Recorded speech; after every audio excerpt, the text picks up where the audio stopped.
And it is time, everybody. Please put your hands together for the second to last run of RPG Limit Break 2026. I'm your host, Ashen Prime, and our runner is Alymra, running Final Fantasy Tactics, the Ivalice Chronicles, Night Percent. Let's go ahead and throw it right on over to that. Hello, everyone. Welcome to Final Fantasy Tactics, the Ivalice Chronicles. I am Alymra, and I will be your stream dad for this evening. We are here to celebrate NAMI, the National Alliance on Mental Illness, and we'll be doing so with a special showcase today. Not only did you meet the night difficulty upgrade, it is also now a challenge run where I am only allowed to deploy Ramza during combat. So this is something that hasn't been showcased before on a major marathon stage. I think, Blaze, you're going to be seeing this for the first time in its entirety, right? Yeah, so I run the any percent Squire category, which was the original base category that was accepted into the marathon. But now we've got the challenge mode engaged. I have not seen this run in its entirety. I've heard bits and pieces of the tech, but I specifically told Alymra, like, do not tell me what you're going to do, because I want my mind to be blown. Yeah. So right, here we are. I'm going to get going, and then we can do intros for you guys here. So let's get everything started in 3, 2, 1, go. Go. All right. Sloa, feel free to introduce yourself. Hello, my name is Sloathedemon. I am a router and runner of this, mainly for Squire, though I've watched Alymra do this run quite a handful of times now, and it doesn't get any more old to watch it, because you see some spicy things happening. Blaze, feel free to say howdy again. Yeah, hi. I mentioned I'm moonblazewolf. You can call me Blaze. I am here as a fan and lover of this game, in addition to an any percent Squire speedrunner. And we love this remaster. Do we not, Sloa? Oh, absolutely. I mean, as a speedrun, we're already out of the first battle. I mean, like, let's, yeah. It's fantastic. But as a speedrun, it's all right compared to the original. But as a casual play through, it's fantastic. If you haven't played this, go pick it up. I highly recommend it. And the original game is also packaged in there too. So if you want to like see what we've been dealing with for the last oh my gosh, 30 years? 30 years-ish, give or take, 25, 30 years, like you can experience that too. Some of the major quality of life features that are very relevant to the speedrun, you probably already noticed a few of them. So we can skip most of the cutscenes in the game. There are a few that we are required to observe because we have to make a choice. And then there is fast forward, but there is also an additional fast forward, Sloa. Yes, so we had actually been told by a Japanese runner, Kairu. Shout outs to Kairu. Kairu, yeah, thank you. I could not remember the name. I apologize on that. But we didn't realize that you could actually hold the Y button and it would actually make your fast forward go from 2x to 4x, and it saved us probably about 20 minutes off the run. It was pretty wild. Yep. So there's the fast forward that they told you about, and then there's the fast forward that they didn't tell you about. That we didn't realize for like the first couple weeks of running this game when the Ivalice Chronicles was released. So I made a little bit of an oopsie. I did not give myself items straight away, so this is going to be mildly spicy if we kind of go off the rails. But I think we actually got some really good RNG on this. So, and we're about ready to hit. I need 7 more JP, and she's going to run right in and get murked. That's stinky. That's awkward. Yeah. That's okay. It'll be okay. We have ways to make up, even if it's just kind of like zooming through one battle and then taking another, random encounter or something like that. Yes and no. I have to have 200 for this because I need Tailwind. But this is actually going to allow us to showcase a quality of life improvement from the game, and that's autosaves. So we're going to go back, and we're going to load. I'm going to do 2 back here. That should be. 1. Yeah, 1 should be fine, actually. Yeah. Because what I can do is, instead of taking out the guy right there, I can just hit Delita, and then Delita will heal himself. Yeah. That'll buy me an extra turn. Good call. Good call. Yep. And then now we are at the 200 JP that I need. The injured Squire is going to move forward. Just for fun, I'm going to beat up our best friend. Lovingly. He's definitely not going to deserve it later on. And now we have the JP that we require. So we are now back on track. Good stuff. Yeah, the quality of life features, again, doesn't just include like the fast forwarding, cutscene skipping. The autosave system is absolutely a lifesaver in this game sometimes because, you know, there's so many applications. I can't even go into all of it. But yeah, it's really, really nice as a speedrunner not having to worry about like stopping to make a safety save or something like that. Or if you're going for like a PB or world record attempt, you know, feeling like you have to YOLO it and then just hope for the best. Because there's a lot of RNG in this run. All right, and we're going to say goodbye to our friends. And while we do, Ashen, if you have anything you would like to bring up, please feel free. Oh, absolutely. RPG Limit Break is partnering with Tantrum Merch, and so we have a collection now live with them. You can shop that collection, which features shirts, blankets, tote bags, and more. And what's better, Tantrum Merch will donate up to $5 per item sold. Now, there is a really adorable, cute Mimi plush for pre-order. They aren't that one is not part of the $5 per item. But for all the shirts and tote bags, $5 per item sold to the National Alliance on Mental Illness and its mission. Grab your gear now at tantrummerch.com/RPG Limit Break. And we also want to thank somebody for giving us a $20 donation. And we also have another $20 donation from Flutter that says, meow. That's the sound that Vera make. Good luck, runners, and let's make this last day amazing. Absolutely. Yes. Yep. $15 from Alice Rujasu, who says, don't blame me for this donation. Blame yourself. or God. Our God, of course. We have a $50 donation from My Hero Zero, who says, Final Fantasy Tactics has been my favorite game of all time since 1998. So glad to see it again at an event. Thank you, everyone, for a wonderful week of speedruns. Here's a final donation, $5 for every time I have purchased Final Fantasy Tactics. If I had a nickel for... No. And $25 from Klopfer, who says, Solo Ramza? How are we going to grind XP if we can't spam abilities on our allies at the end of a fight? Good luck on the challenge run. This is starting to get pretty spicy over here. Usually we do not have a very competent Argath and actually not useless Delita, but they decided to show up today, so I'm going to have to take things into my own hands, it looks like. Well, they know they're on the big stage here at RPG Limit Break. They wanna, you know, put on a good show for everybody. Absolutely. Not understanding what that means, so. Oh. So we actually did something really cool here. I can't be touched by these guys anymore. Okay. Yeah, this almost never happens, being able to get into a completely safe space, because usually that requires us getting two people who can't crystallize into a formation where they're fully blocking our opponents. We utilize this tactic in a later one, but seeing it here is really kind of wild. Don't get this opportunity very often. So what is your goal for this fight now that you are safe? Now that I'm safe, I'm going to try to get 550 JP, because that gets us the two rest of the Squire abilities that we're looking for. We're looking for Focus and gain JP up.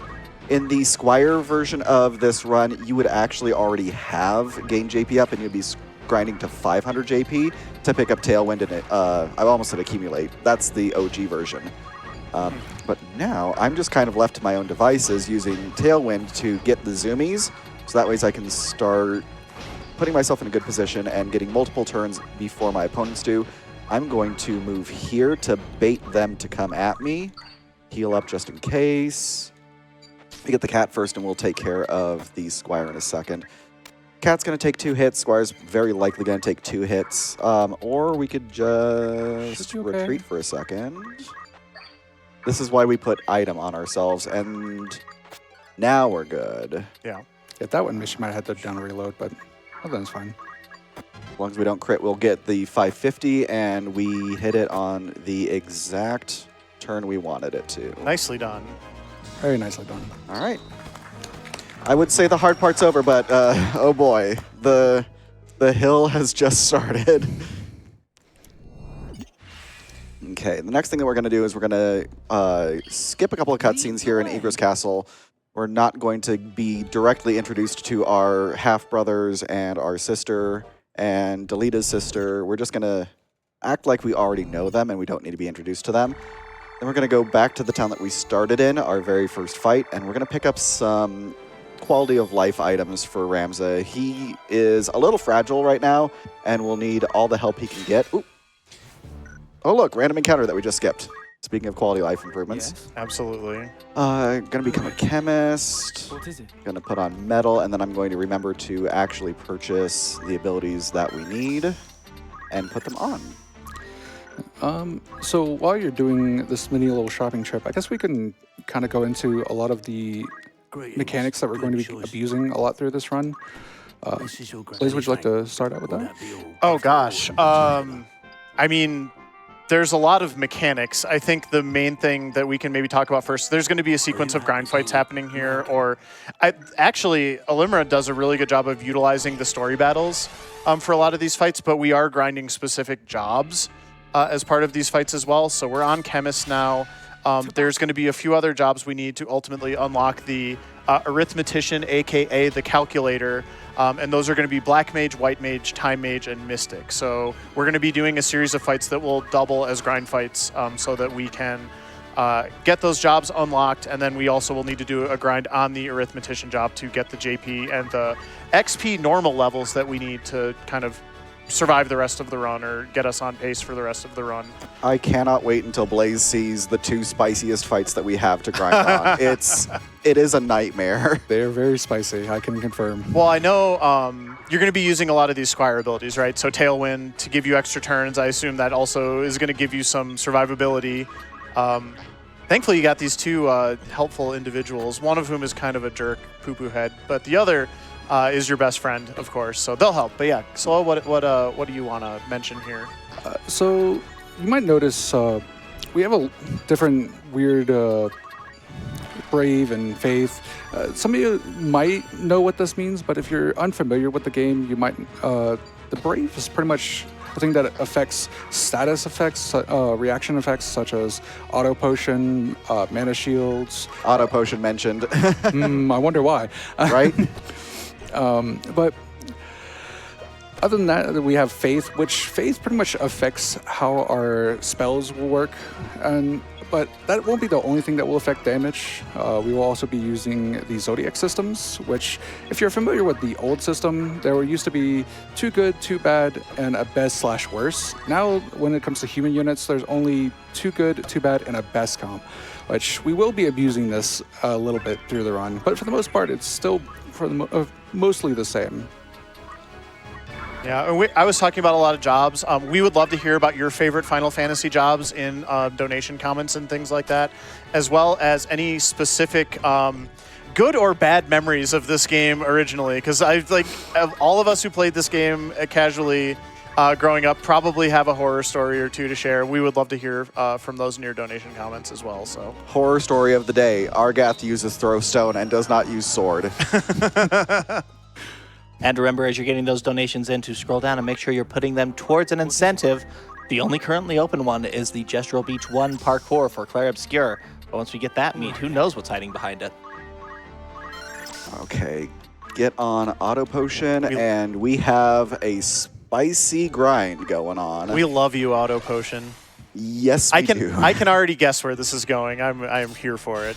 Oh, have you? Oh, have this you fight ever... specifically. Here, some horror stories specifically about Dorder. Of course. But yes. The classic. This is the first wall for probably any casual player. Yeah. Oh, have you ever wanted to keep your allies alive in this fight? Because I haven't until I started doing this grind. In this particular version of the grind, we need to make sure that Delita and Argath stay alive for as long as possible because they're the only things standing between us and being blown up by black mages. That was a 40. Oh my goodness. That's probably a best comp if I were to take a guess. I would hazard a guess so, yeah. I went too fast, I couldn't say it. That's unfortunate. It's okay though. All right. Well, fortunately, we're here for our best friend, at least for now. For now. Yep. Good job, best friend. Now I need to go run into a corner and hide and start yelling into the void. We've all been there. Always, absolutely. No. Oh boy. Hey, that's why we're raising money for NAMI, right? We only have one friend now because Argath got nuked from orbit with a bolt. Was Argath really our friend, though? We're pretending he is for just a little bit because I need him to take more spells in the future. The unfortunate part is we only lost one cast on him. Oh boy. If I say "oh boy" anymore, you're you are obligated to bully me into using a Mickey Mouse voice. Okay. Not if I do it first. Wow. Oof. Okay, so this is actually a good thing, ironically. Yeah, that's a good spot. That's not great though. We did not get the auto potion, but I can at least, while I stand here, mildly safe. The only thing that can hurt me now are the range attacks from the archer, And, that's a 50. That's not going to happen. Okay. So this is where we're talking about how this run's mostly just We're gonna improvisation. Go back here. Do you ever reload the fights entirely to try to get different comp on the enemy units? I might do that here in a second. Okay. So a fun fact about this is the fact that if you do actually restart from the beginning, it doesn't actually reset all of their comps, their faith and such. It only does that if you leave to the world map. Yeah, you can return to the world map at any point again. It's like they didn't want you to get stuck. Nope. They learned. We're done. Yeah. We're not doing that. That was a very rude set of enemies. That was pretty rough. Yep. But the good news is that because we can now quit mid-battle, go back to the front page, we can re-roll the entirety of the enemy compositions. Like, it's such a good quality of life. Like, that's the biggest thing that we can talk about for the Ivalice Chronicles. The quality of life is just absolutely out of bounds. We love the things that they've brought to the table. The menu lag, not so much, though. Yeah, so yeah, the OG had a really snappy, and it's like, this is probably one of the big reasons why I say I think the OG is just better, because it just feels better to run, for sure. But this one's still a good run, in my opinion. So if you're looking to pick it up, you know, we have a very friendly community as well. And it's actually a very cozy speedrun to learn. There's not a lot of tricks. It's just, hey, know your numbers, know where your grind spots are, know how to stay safe, and you're good to go from there. But while we get this battle under control, if Ashen, you have anything you want to bring up, we have time. All right. Yeah, I do. I glanced over at my list of open incentives and bids, and suddenly there was a whole bunch available. So you've got some more options as you're looking at those as you donate. We now have the option to choose the party leader in Clair Obscure. We have the option to choose the voice acting language between English and French. French Restream, you know what to do. And then others besides. But there's also been a ton of fun and heartfelt donations come in. First, we have a $3 donation from an anonymous dad who says, "Hello, Alymra and company. A few facts. The developers got the idea to name this world from a terrible landlord who forced them to sign an evil lease. Unfortunately, there are no surviving records for this time. They were all deleted." Well done. And we have $5 from the Bat Couch and Lady Ariana, who says, "I haven't worn a tie since my transition, so I hope I'm doing it right. Thank you, Alymra, for teaching me how to wear a tie properly." Lol. But serious, Alymra, meeting you this week has been one of my greatest joys. You are a fantastic man who has shown me a lot of heart, and you are one of the people who will pull me out from some sad moments. I'm glad to get to call you friend. Thank you so much. Less than threes. You are not allowed to make me cry. Oh my goodness. Can I also shout out Alymra for tying my tie, because it came pre-tied and I appreciate that. So is mine, actually. Yeah. I have a plethora of ties for if anyone wants to join on the back couch. I request that you wear a tie. They were tied by Stream Dad himself. So. Yeah. Fun fact: I actually had told Alymra that he was gonna come in looking like he is right now. I was gonna say, "You can make us look underdressed here," and he's like, "Oh, we'll give you a tie." I'm like, "Perfect." So that's where the old tie lore is now. I came prepared. This is the correct level of class for me. I can't get any more classy than this. That's completely fair. Oh, we love to see throw stone on an enemy unit. Oh, thank goodness. That is a saving grace right there. So you feel like it's going a lot more smoothly this time? Yes, this is exactly what we want to see. We want to see enemies that do low damage.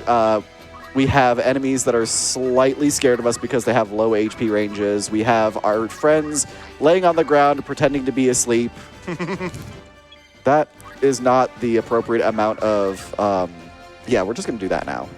I could totally see Argath just like face planting and being like, "Are they gone yet? That is Ramza, help!" literally Argath energy. Okay. Also, I want to say thank you so much to Chess Jerk for the donation earlier that I heard. CJ has been an absolute inspiration alongside Sloa and Kingfisher and Colton and JP. Like, the entire community has been absolutely welcoming, and it's been fantastic getting support from them with this silly little project that I have, and that's the project that I came into the community with. I did not learn Squire any %. I did not learn no math. I've just been doing my own little weird thing, and then as we've been going forward, that's when I started picking up any % Squire, and I'm looking forward to learning no math. I'm looking forward to working on Tactician here very shortly, which that's going to be another spicy run. But thank you so much to the community for being just the best people. I really appreciate it. I would also appreciate it if Ramza would hit an auto potion. You have a 72% chance because of your brave value to hit auto. Thank you. Oh, what am I doing? I was wondering too. I was going to mention it, but you were kind of talking, so I didn't want to interrupt. Yeah, no, we're going to dunk on that nerd for a second for 500 damage as I have completely over-leveled and over-JP'd for White Mage. This is what happens when I start gushing about how awesome the community is. I completely lose track of what I'm doing and letting the muscle memory take over. I'd say we're all right. I don't think you overshot by that much. It was just, right? It's still 1100 for this route? No, it's 1050, but that's fine. Well, a little more than, but it's fine. Yeah, because all we need is Holy and level 5 White Mage, and we're going to be going over here. This is the one we're going to be going a little bit higher on. We usually just get to 600 current for the Mystic. We're going to go to 950 current because we need to pick up extra abilities from Mystic. Ooh. I like where this is going. Mm-hmm. We have a fight that's in Chapter 2 that we would usually just throw a Thundog out there and call it good. We absolutely cannot because our Protect target would have a bad case of the not awakes anymore. Pretty accurate. Yep. But we're going to be doing a lot of the same here, so any cool announcements, any cool donations. If we want to talk about Leonwiji RPG a little bit more, I'm totally down for that too. Nailed that, by the way.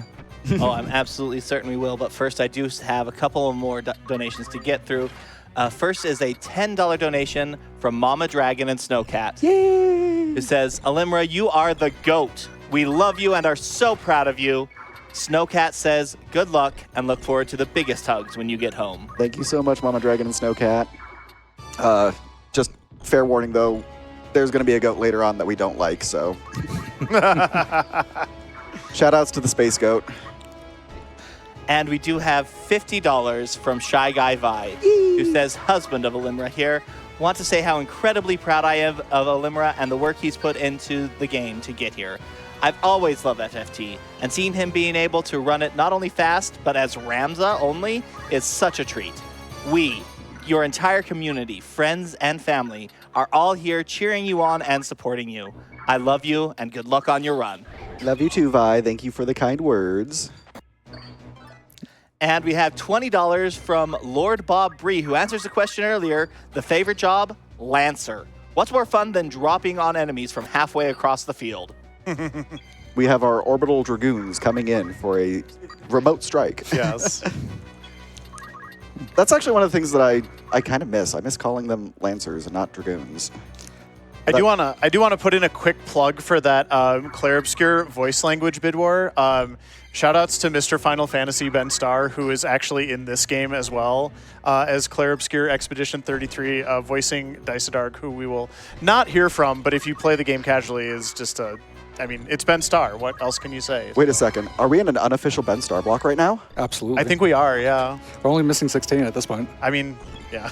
We need to make that happen. If there's any time at the end of the marathon, I can make that happen. But yes, shoutouts to Ben Starr for being awesome. Yeah, my favorite voice actor.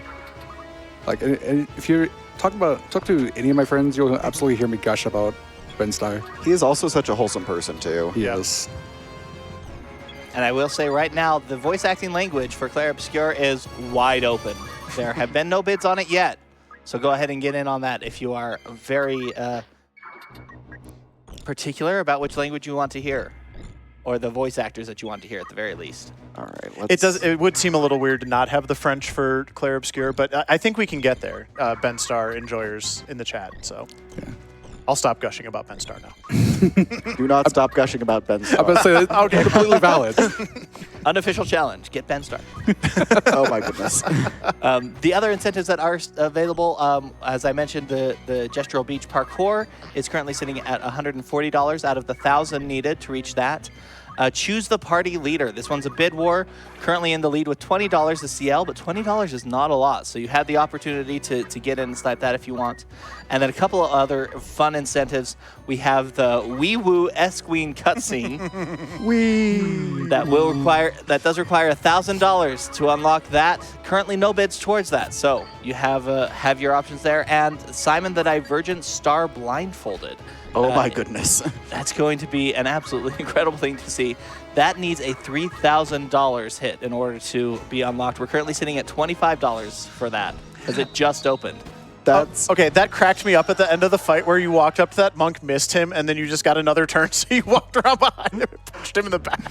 I was like, if you're gonna, Oh, that was so perfect. if you're gonna play around and make me actually put effort into it, I will absolutely just turn around and just bump you off. Like it's. I could hear Ramza's like audible sigh when that happened. There's like a perfect situation of F around and find out. Okay, so speaking of mess around and find out, we're gonna have probably one of the worst fights in the entire game coming up. It's the next grind, and pray for my soul.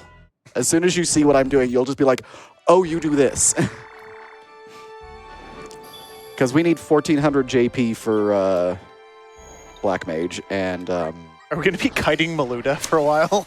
Yep. Just a little bit. So Okay. this fight on my splits is called the pool party because we have a bunch of people who are going to go for a swim. 2 uninvited guests are going to have a bad day and get kicked out. And the host is eventually going to be one-upped by one of the guests who is very pretentious. That is my headcanon for this being the pool party split. If Maluda takes out Argath, I'm going to actually cheer on the couch. Poetic justice. Yes. This is going to also require some crackerjack timing here. Oh, well, somebody else, but that's okay. Okay, we see Pummel. Does she have the other one is the question. Cure, that's... She's going to move forward. She's got Thunder. We're going to wait. Because I don't want to be in the water while I'm getting hit by Thunder. That's fine. She always... Oh! Hold, please. I just realized we have a significant problem. We're only healing 30 HP. So first things first, we're going to do this. And then second thing... Auto potion will only use the lowest degree of potion that you have. Yeah. So we're getting rid of all of our potions, grabbing high potion because that comes at literally the best time for us for this fight. And now we're going to go back to the pool party. We forgot to bring drinks. Oh, yeah. Of course. Yeah. Like, we brought the basic wine coolers to the party. We needed something with a little more... Oomph. Yeah. Yeah. So you went and got the Jello shots, is what I'm hearing. Yes. Yes, absolutely. Yes. There's a reason why they're called high potions. All right, so we're just going to be setting this up again here if there's more announcements, more donations, more instances of me mispronouncing announcements. We can always do more of that. There's always more to say and more to talk about. I want to bring up the National Alliance on Mental Illness, we are here supporting. Their current work is informed by more than 40 years of inspiring conversation, support, and action that ultimately strengthens the fabric of communities and promotes opportunities to thrive for anyone touched by mental illness. NAMI draws on their past accomplishments, the wisdom of lived experience, and current scientific understanding of mental health to help those suffering. Now, as we're raising money for that, you can see down in the bottom right-hand corner of your screens, we're currently sitting at a little over $72,000 raised. Chat, I'm going to issue a challenge here. And I thought that my challenge was going to be $75,000 and by the end of this run. And $75,000 would be amazing to hit. But Chad, I think we need a little bit more of a challenge. Can we hit 80,000 before the end of this run? I believe. I believe we can. I believe in you, We can do chat. it. If Ramza can drink all of these potions, y'all can donate and we can get to 80,000. My hat was just stolen, and I am not happy about that. My hat. But the way we get there, chat, is by all of us working together, putting in $1, $5, $10, $20, or like Hoagie in Disguise here, put in $15 towards the parkour incentive. Simply saying, parkour! Parkour. Parkour. Or we have $25 here from Munzen, who says, good luck, Alymra. Incredibly proud of you, and you are an amazing friend. Thank you, Munzen. $50 from Dented Razor, who says, good luck to Alymra, and here's to Ben Starr. Yes. Which does bring us currently in the Claire Obscure voice acting bid war to $50 for English and $25 for French. I disagree with the placement of that thief because he prevented me from nuking one of the white mages in the process. I actually kind of feel like Ramza's doing a little bit of parkour right now, kind of like skirting around the edge of the map here. Yep. Although it sounds like it's the enemies are being quite rude to you right now. They are being significantly jerk faces, especially since Ramza did not heal himself after that second one. We can take the first bolt that hits us. We can't take the second one. We need to auto potion off that one. Yeah. Thank you, Ramza. Your dedication to this event has been noted and is appreciated. So you said the auto potion is 72%? Is that, or 78%? It is 72%. It is the exact amount of our brave value. Yep. Right. So every time that I don't heal myself, that is me failing a 72% roll, which is stinky. Are we using XCOM math for this, Apparently. this run? I mean, I've always made the joke that Final Fantasy Tactics was the XOM before it was cool, so... Yeah. Of course. Just bad luck. You got this. Yeah, it's being mildly disagreeable right now. Is it pretty common for Delita and Argath to go down that quickly? Oh, yeah. Okay. Like, So nothing there. Like that first order fight was clearly like bad things were happening with the comps and stuff. So Miluda, Ramza, can we cooperate? It is absolutely astonishing the number of 72% chances that we're going to continue to miss because of insert thing here. Oh, that's not the correct. We need this one. it is a little awkward managing the auto saves in this game. I will have to say, as I ran this in a marathon a couple weeks ago, and I got horribly lost in my auto save loading menu trying to figure out which one I actually wanted. So, been there for sure. Yeah, it doesn't really help that the autosave saves after every turn, so it's like it's hard to keep track of which one you need to go back to. Thank you, Ramza. You have finally given me what I needed, a heal against Miluda hitting me. That's going to damage... Yep. Cool. Oh, they don't care about their friends in this fight. Yeah. Oh, apparently they care about me. Thank you. I'm cheering you on. I think I've had... You should be okay. Miluda will hit me for 40. Ooh, yeah, so yeah. Yeah. We have just the weirdest... I need to hit the second one. We have the weirdest confluence of Zodiac compatibilities here, which is making the math very awkward. That's... And we're not even to the part of the run with math yet. Right? Ooh. So we're going to start focusing, though, because I'm kind of... Ooh!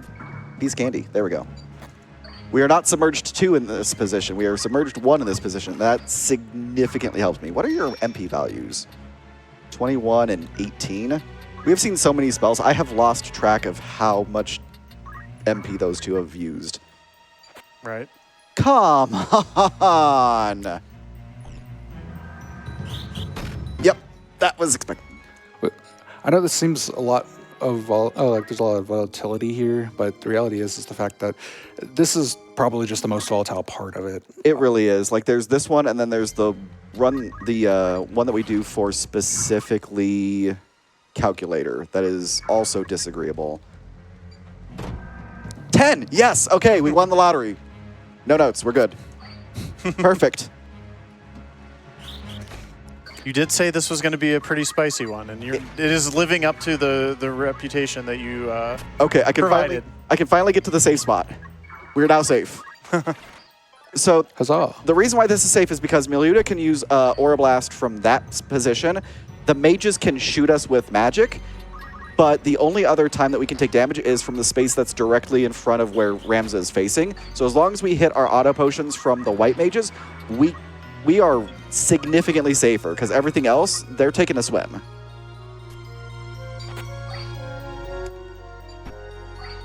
And now we're hitting our 72s. Okay, fantastic. And then I had to open my mouth, didn't I? Oop. Run invalidated, by the way. Sorry about that. I think it's still on the same one, so I don't think it actually changes anything. Oh, you're right, actually. Yeah. Yeah. So the reason why I said run invalidate is if you accidentally load a save from a different file, it actually can change the AI of the enemies in certain boss fights. One more, I think. Oh, because I accidentally... If it's not this one, then... Okay, we're good. Perfect. That was potentially unfortunate. So the reason why that happened is because I am using a special claw grip, where I am just constantly holding the right bumper button the entire time that I'm playing this game. I will occasionally forget to take my finger off that button. Can you be a helper? That's a world map. That's the, yep. So I don't actually have a valid safety save on that. Not because of me accidentally hitting that world map, but that's a 23 HP, that's a 23 HP, and that's the pre-battle. We actually have to restart the fight, which is stinky. It's all right. You got this. Unless there's only one alternative would be is if I could have baited Miluta to hit us with pummel and roll low again. But all right, it's fine. There's a reason why we padded an extra 10 minutes onto this estimate versus the Squire one.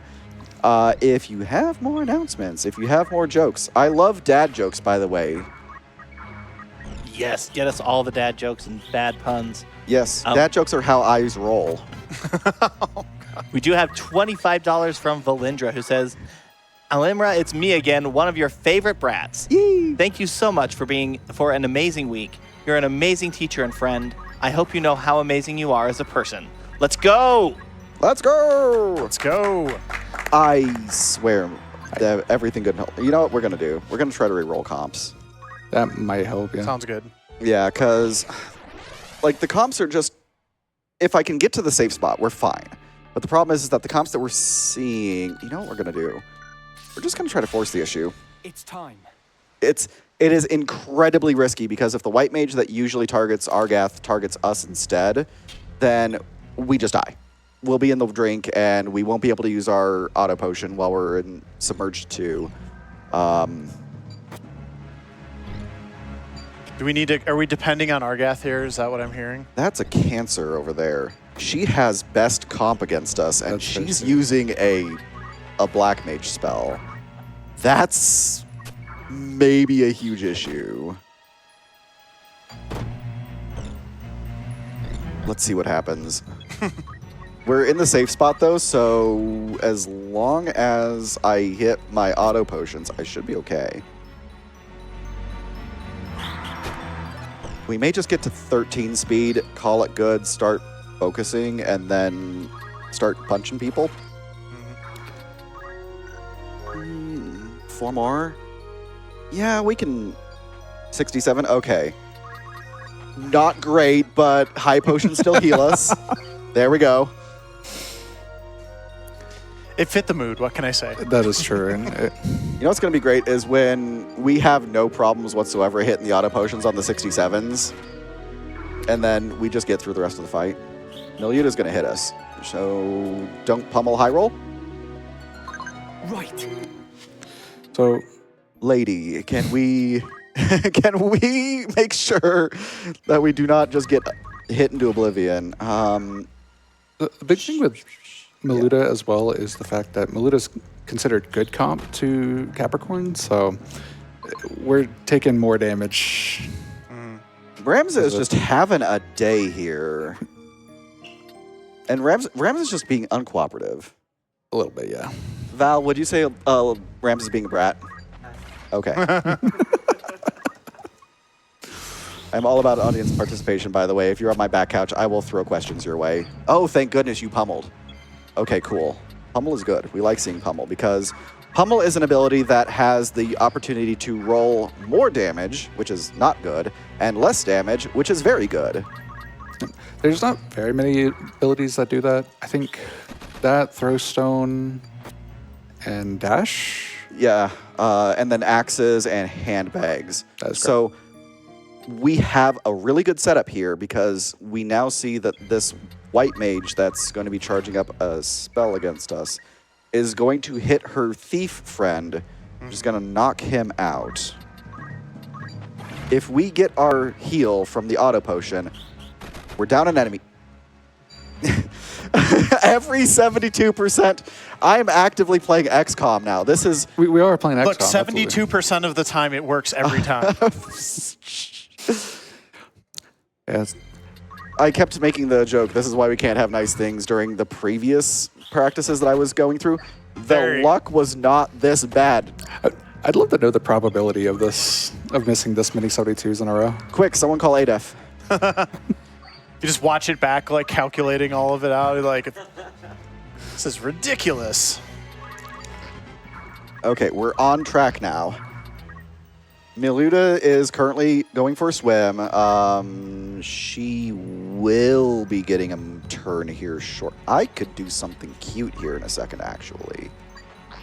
Let's do this. Perfect. Nice. Baited the hit so you could get a heal. Yep. Yep. Love it. Yeah, we're just gonna do that. We're done. We're not playing around anymore. I've had that was crit. Is that a crit? Looked like a crit. Okay. Playtime's over. We're done. Aura Blast can't do 55 damage, even on a crit, based off of Miluda's stats.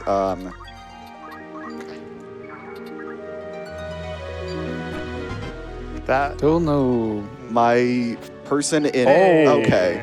I was about to say, my person in religion, can we please... Can we please? Okay, we're... Brilliant. We're fine. Everything's cool. I just need to get back to my safety spot, which is... We're going to do this. Okay. Cool. I can breathe. This has been one of the gnarliest grinds for this particular location that I have had in an incredibly long time.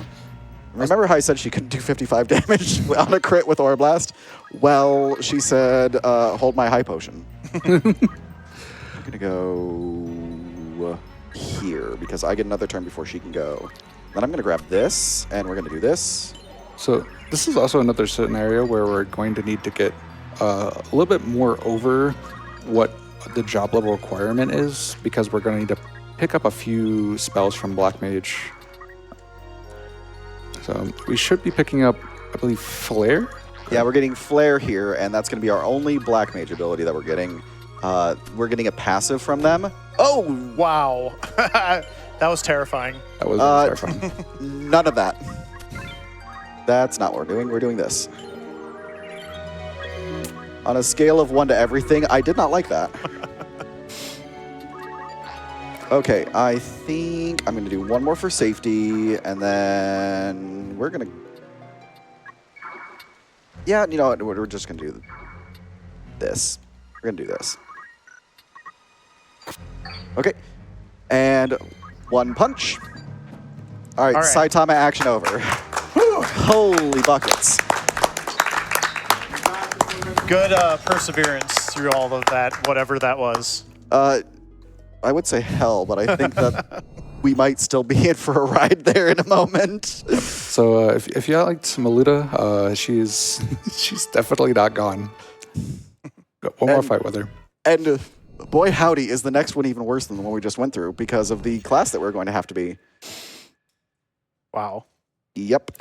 So buckle up, I guess. For those who are uninitiated, the arithmetic or the calculator grind or calculator job only has 3 speed. It doesn't matter what level you are either. You're always 3 speed. It's because it's just that busted. Yep. That is the only thing that balances that class, is it has absolute pooptacular speed. We are going to do this. We're going to take the delete a scene here, so that way I can get free movement onto this space. And then we're going to be doing the time grind right here, from this direction specifically, because we have a chance of getting a small helper, and this is the formation where we can get the small helper. I'm ready. Oh, hey, they look like... You have a small helper, Sloa? I do. Yeah, Slowest small helper is going to have a better day than ours. Oh, we didn't get the helper, though. Okay. We're going to go find a corner to hide in. Hopefully we can hide in. That's fine. Oh, those damage numbers are actually nice. Okay, I'm not as scared. The chocobos in this game can go very, very far. They have a lot of movement, but the damage is typically not that high. They're typically on the lower end of damage. The good news is we only need 750 JP this time around, so I don't have to grind into Oblivion. And we are going to probably start hitting... Yeah, I'll do 4 more of the Tailwinds to get to that 13-speed sweet spot. And then we will start accumulating and probably Falcon Punching. Yeah, that's what we're going to do. When we were saying that this is a very improv-heavy challenge, we weren't joking, because everything is dependent on what enemies you're going to be seeing, where you're able to find your safe spaces in, how many different ways you're going to be able to find to punch chocobos when you can, how much the menu is going to cause you to lag out a little bit and drop inputs. Every little thing that occurs here is kind of subject to just the winds of fate, as it was. All right. But we're good, we're safe. Ashen, do you have any cool info for us? I do. In fact, it relates to that Chocobo plush that Slow was showing off there. That cute little plush is a prize that you can put in to be eligible to win for just a $5 donation. You can be entered to win that cute little Chocobo plush, which was provided to us by Shuffy. We want to give our thanks to them. But also on the couch, right now, there is a Final Fantasy Tactics male black mage custom doll that Blaze there is gonna show off a little bit. That one was provided by Amber Harris Arts. It's a little bit different. It's a $150 cumulative donation. So if during the block that's been available, you have donated a total of $150, be that all at once or in several smaller donations, you are entered in to win that. Now, I do also have some good news for you via a $10 donation from Rave, who says, so don't worry, this game does not use XCOM math. That means that fortunately for you, a 95% chance will almost always succeed. But unlike in XCOM, that means that a 45% chance will never succeed. Thank you very much, Rave. Shoutouts to my friend Rave, longtime fan, actually got me into XCOM, so he is the reason why I can say those jokes and actually have like a level of understanding of what they actually mean. Yeah, I do say donating because Ali is a very good friend of mine, and I know how much effort he puts into doing these speed runs. But I don't have a favorite class in FFT because I played it when it came out, and it has been so long that I forgot that some of the classes you guys have mentioned even existed, and you could be making them up for all I know. Oh, trust me, we're definitely making them up. Who uses math to cast spells? That's totally made up. Right? No one would absolutely do made that. up. I mean, they What's have a next, an alphabetician? How would that even work? Chat, how would an alphabetician even work? You hit them by the letters of their names. Oh, that sounds horrible. Oh, that sounds horrible. Quecklin? Using the old spelling? Like Scrabble rules? Yeah. Yeah, Quecklin would be annihilated. Absolutely. Man. Speaking of being annihilated, this is our calculator grind that we're doing, and for some of you who are familiar with this game, you know this is not a great fight to do any grinding on, especially with a character that has 3 speed. Ramza is not even on the turn order on the left yet, and we've already gone through 7 turns at this point. Yes, I have a question. Why? Because it's still 2 minutes faster than doing it the other way. Works for me. We have some shenanigans. Ooh! Okay, that's a throw stone on a black mage. That's really, really good. It's also really funny, I'm objectively. I'm not complaining. That gives us 6 damage that can trigger auto potion on us. Every time you see Throwstone in a challenge. Oh, that's not okay. No. We are not doing that. No. So that was Secret Fist. That gives Death Sentence. And if you're familiar with Death Sentence in the Final Fantasy universe as a whole, that pretty much just means you're marked for death. We do not have the best item in the game yet, so I cannot just tank a Doom. Of course, this is the fight that she had. She couldn't have had it in the last one.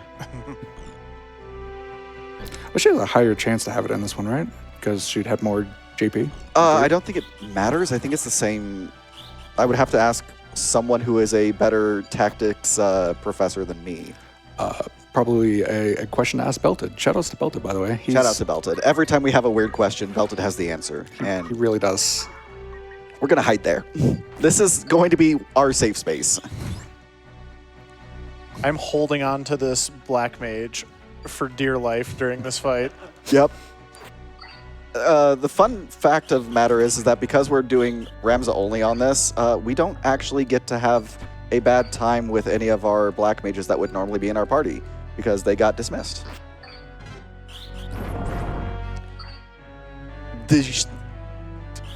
She just cloak evaded her own party members. Okay. Yep. That can happen. No, that can absolutely happen. That does not bode well for me going forward because that seems like an omen of things to come for me. I might be using a lot more holies than I would normally be doing in a run like this. More on that later. So unfortunately, we also just got slowed. So haste and slow go by about a 50% increment. So slow lowers your speed by about 50%. Haste increases it by about 50%. So seeing that we were already really slow, now we're especially really slow. We're at 6 speed now. We're okay, kind of. I mean, you were basically brought back down to 3 speed. Yeah. I mean, we're used 2 misses in a row. Thank you. Please keep those up. We need to get to a significantly high speed. That's a problem. We are not going to be able to survive that at that HP level. Unfortunately not. Yep. The good news is that I caught that fast enough that we will be able to re-roll that without losing the save. Thank you. Cooperation this time. That is quite lovely of you, Ramza. Ramza was just like, don't send me back to the pool party, whatever you do. I will walk Ramza into that water and make him fight them there if need be, and he knows it. Can we not miss the 72% chances again, Ramza? That would be swell. The good news is that we're outside of spell casting shenanigans now, so our primary threats are if the wizards come up and bonk us, because that's the only way they can hit us with magic anymore. Yep. The other good news is the fact that once we're done with this fight, we're pretty much smooth sailing, and the non-solo runs would pretty much catch up. We catch up to the non-solo runs at this point. Mm-hmm. Yeah, the timer being at 50 minutes is quite unusual. Actually, you know what we could do? No, I'm not going to do that. I'm not going to tempt fate just yet because I want to get bonked by the time mage, not the black mage. It seemed like a good idea until the 72% didn't go off. It's like, please tell me about how 72% is 5% in this instance. I'm going to do that again. Well, from the wise words of El Magus, if it's not 90%, it might as well be 0%. Right? Okay, we're good. We're stable again. Only 35. All right, that's okay. Not asking questions. I'm just gonna start. Nice crit. Yep. I'm hiding behind this corpse for a second. It's very safe here.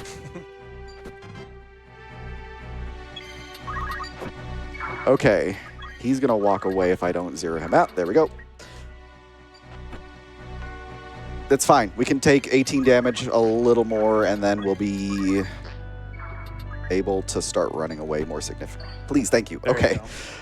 you Ramza is testing the waters, and not in the literal sense, which would be significantly better for me right now. I think you nailed it earlier when you said he's being kind of a brat today. Yeah. I have particular words and phrases that I would use in Ramza's direction right now, but I don't want to tempt people with finger wagging me. I also want to mention there was no black mages and the harm of it. Making of the speedrun. Unlike the any percent squire run. Absolutely. Yes. Yep, you're safe, little buddy. It's okay. I really need the knights to stop. We're going to safe space number 2, which is right here. I accidentally punched Miluda, and she did not like it, so now she's talking to me a little bit more than she normally would. We would be seeing this dialogue at the end of this fight. That was unlucky. It's always unlucky. Speaking of unlucky... Thank you, sir. May I have another? Thank you. Oh my goodness. We're going to hide behind the corpse of our best friend. We do that a lot in this fight. I'm also over it. I want to have more turns.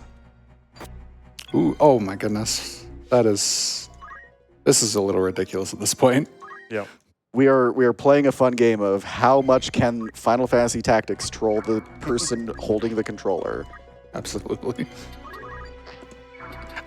Ironically, like the runs I'd been watching Alymra do, like he has not had this bad of luck. It is curry. Oh, sorry, that is wild. It is. We are only like 900 JP. You know what? Just for that. You break my stuff, I send you to nap time. We're okay. All I have to do is stand here and just wait for her to not obliterate me. Thank you.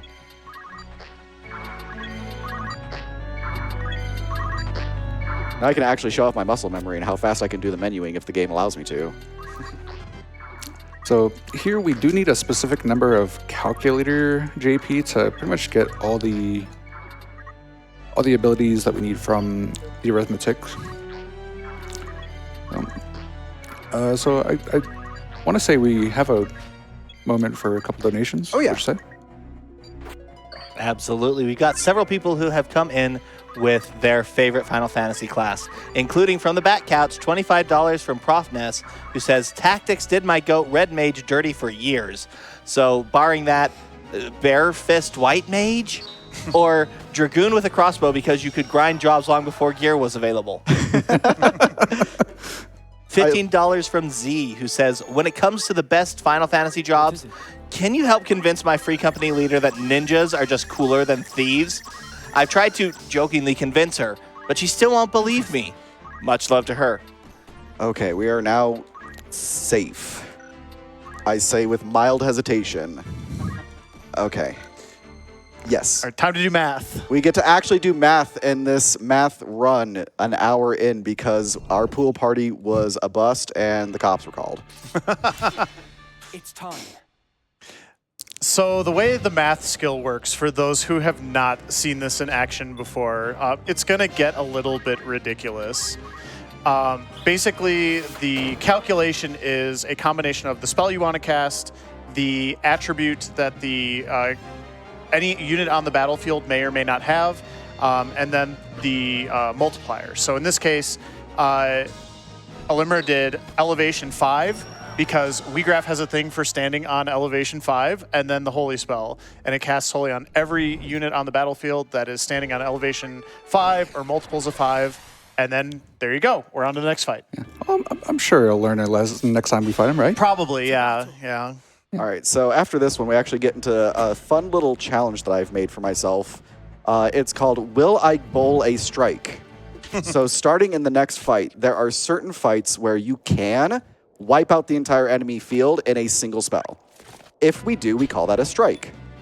It is not guaranteed, though, because some people may have cloak evasions, some people may have shields. It just really depends. So we will call out if something is a strike fight And if we get that strike, I will donate $5 to NAMI for every strike that I bowl. I challenge the community at large to join me in donating per strike. If you can't do $5 per strike, totally understandable. Even $1 will go a long way to NAMI, and I support you joining me in this fun little challenge that I put for myself. Also, that was the end of Chapter 1, and that was the end of Argath, or Algus, depending on your preference. I think we can all agree that deserves a round of applause. Yep. The only thing that I regret about not having the PSP version of this game is I don't get to kill him again. As another wide words from the community, ding dong, the sister killer is dead. Yeep. Another fine mess. All right, we need to unequip Gafgarian's everything before I forget. So let's get that out of the way. He just seems a little untrustworthy. Just a little bit. I don't know why though. He looks like a jolly old fellow. He is a jerk of the highest degree. What? Nah, that guy's got to be the nicest guy ever. All right, so this is our first strike fight. Let's see if we can bowl a strike on this. I am assuming, based off of the luck that I have had so far, that of the 17 possible strikes we can hit, we will hit like 4. I have more faith in the game's not continuing this trend than you do, clearly. All right, so we target everyone, and let's see what happens. And we got the mana shield, and we got the strike. Let's go. All right, so that's $5 to NAMI. Off to a good start in Chapter 2 already. That was just a Chapter 1 thing. I would, Oh, I would love it for it to be just a Chapter 1 thing. My heart cannot take the lack of 72%. Especially since we will actually rely on mana shield a couple of times. Yep. Yes. Is it also 72%? It is also so. Oh no! I'm going to have to say I'm going to spare Boko here, so that way I don't get a brave penalty, and then I'm going to have to say I'm going to spare Mustadio in the next one, so I don't get a brave penalty. Yep. This is our new headcanon. This is Boko right here. This is his name. I just need to mention that. All right, so we're gonna. This is also a strike fight.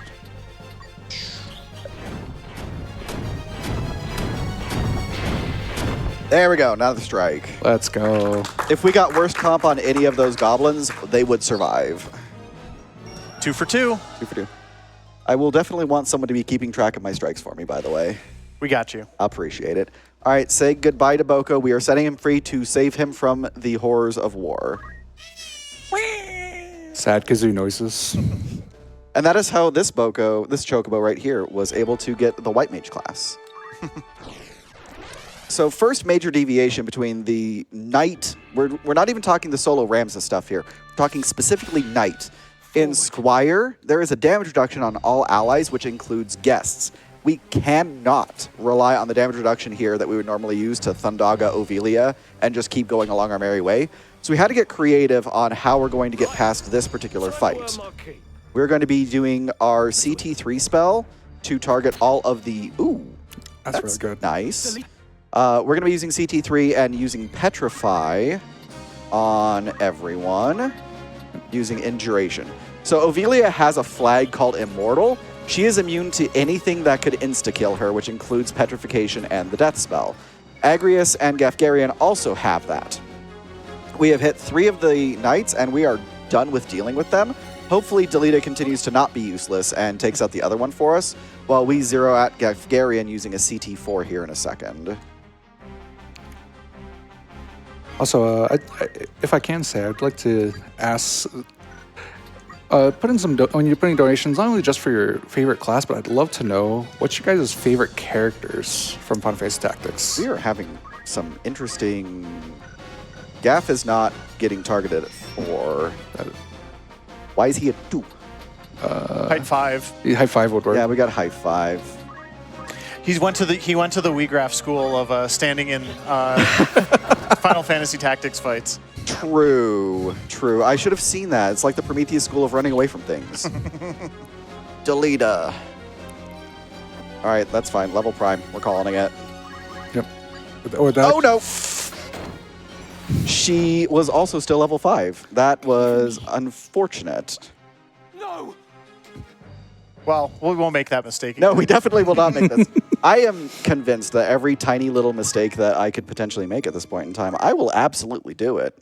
So, all right, let's try this again. So our best friend over here, Experience 4, will also work. Yep.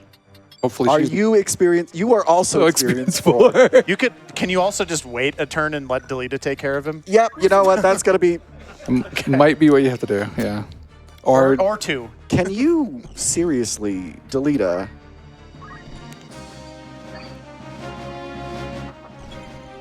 And he's not even Experience 3. What is his height this time? Is it? It's 10.5. What is his CT? 3? Is she 3? She should not be 3. Heck It's yeah, not, we it's are. not. I don't. Well, yeah, Let's maybe blow up a nerd. All right. CT 3. Holy, I'm not playing around. Agrius goes 2. It's the only way to be sure. It is take off and nuke from orbit.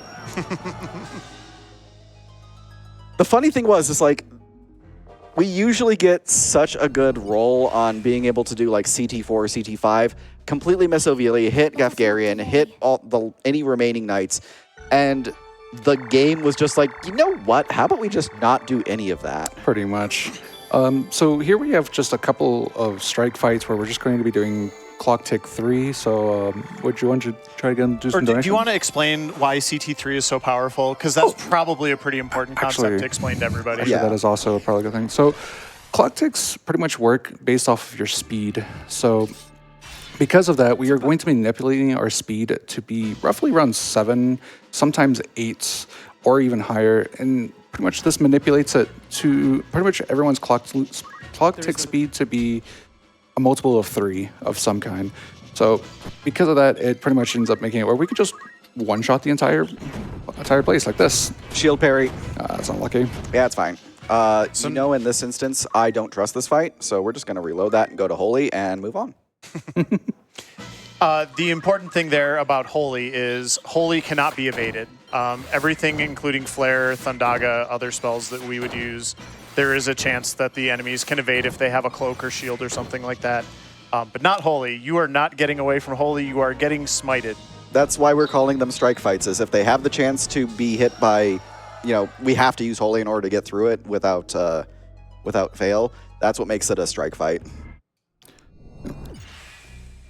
So does that one count then or no? Yeah. No, because we had to move over to Holy. We got the. I we didn't get figured the it. first Oh, ride. you're saying, oh, Yeah. I want to That's make sure we're keeping the records straight Yep. here. So We're at- are you 2 out of 3? I am 2 out of 3 right now. Okay. Just like in this one, if this fails and we have to reload and go to Holy, that would also fail.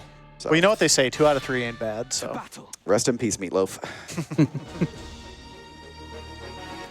This is another strike fight here, so we're just gonna do another simple CT3, and then just do flare. And Strike. strike. Let's go. Very good. You might also be wondering why, if Holy's just going to work and they're not going to evade it, like why don't we want to just use Holy every time? Well, it's Holy, you'll notice as the run goes along, is a much, much slower animation than Flare or Thundaga. So every time we use Flare and it works, we're saving a couple seconds that we would be watching Holy's rain down from the heavens if Alymra chose to go that route. So. I remember in the OG when you didn't have to speed up, you could literally go into that fight with and just do CT3 Holy and just go go to the bathroom real quick. If you ever needed a bathroom break, that's what you do. Because you did that. Yeah, exactly. So this next fight, even though it looks like it's going to be a strike fight, it's not, because it is guaranteed. Like we have seen, even with worst comp monsters, they will still go down in one hit. There is like no real way for you to fail this fight on a single turn. There, We have a pig? we do have a pig. Okay, let's see if Ramza blows himself up. Because we have to do CT5 in this instance. Yeah, the pig is just fast enough that, did you? Okay. Oh, you did 5, that's Yep. fine. Yep. And we got the mana shield, so Okay. we're good. All right. Easy. Nicely done. The pig is just fast enough that we can't use CT3. because again, it all comes down to speed comp and clock ticks and things of that nature. So Indeed. So in situations like that, we usually need to use CT5 and sometimes CT4. There will be one fight where that will come up.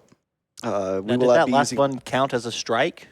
Technically, it did not, because even with the pig at CT5, it would not be a strike because it is guaranteed. As long as Ramza does not send himself to the great beyond, that will 100% of the time go through. This one is a strike fight, though, and we will be using CT5, so Ramza could also blow himself up in this one. Yep. The important relevant ability for these fights is Mana Shield, which if you see purple numbers, you're like, oh, thank goodness. That is one of the Time Mage abilities that we learned and picked up from the grind, because we are going to be casting a lot of spells like this, and as long as Ramza survives, that is good, and it's a decent chance. Oh, good. The thief doesn't know jump this time. Oh my gosh. So I also remember you had said you had... Oh, well, there's one. They got the Mana Shield at least, though. Yeah, I can just see Height level 5. 4. Yep. Also, yep. There you go. I also remember you mentioning if you end up blowing yourself up in certain fights that you would be doing donations. You still doing that? Yeah, I've blown myself up once so far, right? I don't think you have blown You blew up yourself Ivalice. Does that count? No, that does not count. But yeah, every I'm not going time... to let you forget that one, by the way. Not the princess. Every time that Ramza blows himself up in one of these fights, I will be donating an additional $10. You can't be and serious. there is a non-trivial chance that could still happen. So I do also want to give a shout out to Mustadio, the goat. In the OG, he was so amazing. Unfortunately, in this version, he's just not. He's too precious to see the horrors of war. He must go on. I will continue to run that joke into the ground until the joke fall off. Okay, let's change up our equipment a little bit now because we have access to things that make us faster. Greetings. So this is probably going to be our one You haven't of had armor our... this whole time. Guess who's got 2 thumbs and didn't remember to equip Ivalice's stuff? That's A-okay. Yeah. Proof of your hypothesis that we don't need Ivalice's equipment, actually. Yeah, I was theory crafting that a little bit before the run here. Yeah, but this fight, I don't trust it, so we are putting that wizard robe on. This is another fight where we have to change things up from the way that we would normally do that in the Squire any percent.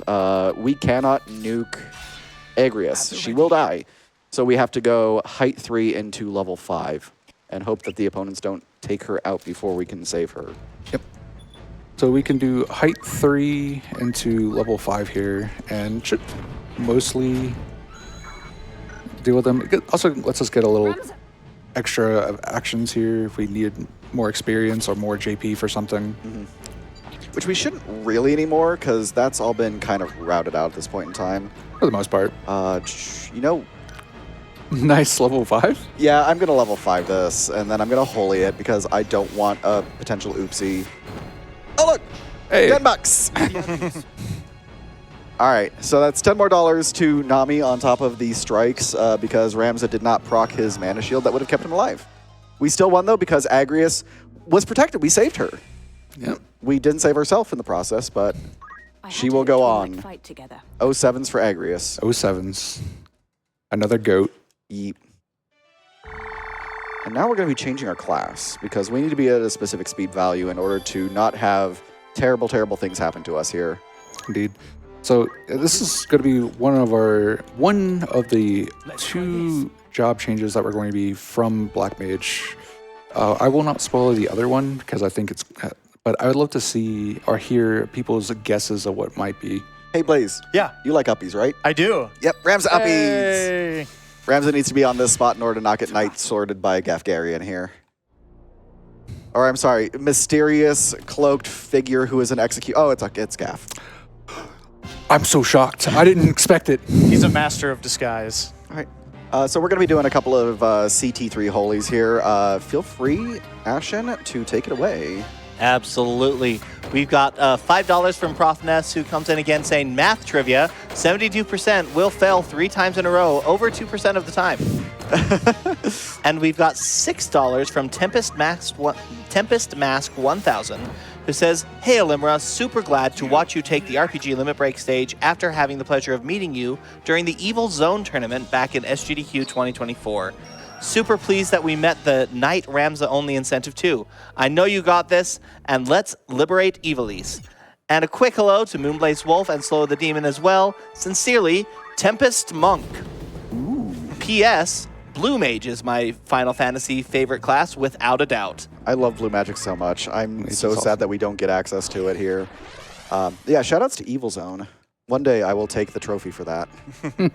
We also have $25 from Sif Moonweaver, who says, "You all rock. Thanks for raising money for a great cause. Sage in Final Fantasy XIV is my favorite Final Fantasy class." All right. Solid Very pick. nice. I'm glad we're getting some FF14 jobs in the mix as well. Let's keep them coming. All right, strike fight here. Up. Oh. That's unfortunate. Yeah. Cloak evasion is the bane of our existence. And of course, The it goes to- important thing is Gafgarian's gone. Yep, Gaff has taken the bow. Lots of 5s. 55. level 5 as well. Yeah. And since you have a cloak, you get holied. I also think the couch here, we haven't mentioned what our favorite jobs are. We should probably mention that, right? Well, this is the closest that I'll ever get to using my math degree, so I'm going to have to go with arithmetician. Fair enough. So my favorite job has always been ninja. I just love the simplicity of it and just it being super speedy, super quick. Also, how are we only at $1 on the Wee Woo SKA incentive? Chat, Stream Dad is wagging his finger at you. I'm disappointed that it's only $1. How dare. Yeah, let's get some more donations into that. I didn't realize. So you do actually have to have a math degree to do this run. Is that right? I believe that is true. I can write one on a cocktail napkin for you later if Okay. you need it. Great. All right, come on. Oh, nope. All right, we're going to go on a walkabout now. Possibly. Oh, nope. Nope, he's going to smack. Bop. Yep. Okay, cool. That's just bad RNG. It is Bad bad RNG. RNG. We're going to hit 50-50 on whether or not we get put to sleep or whether or not we get doomed. We want to be doomed, and we have 2 shots for it to happen. Otherwise, he comes up and karate chops us. Nope, we're still getting karate chopped. Yep. And that's fine. It will happen. We will get through this eventually. Yep. This also happens in the any % Squire run. It does. Well, so fun fact, it takes significantly longer to get karate chopped by him. There we go. When we did our run earlier, he walked around for 8 turns before he finally hit me with Doom, right?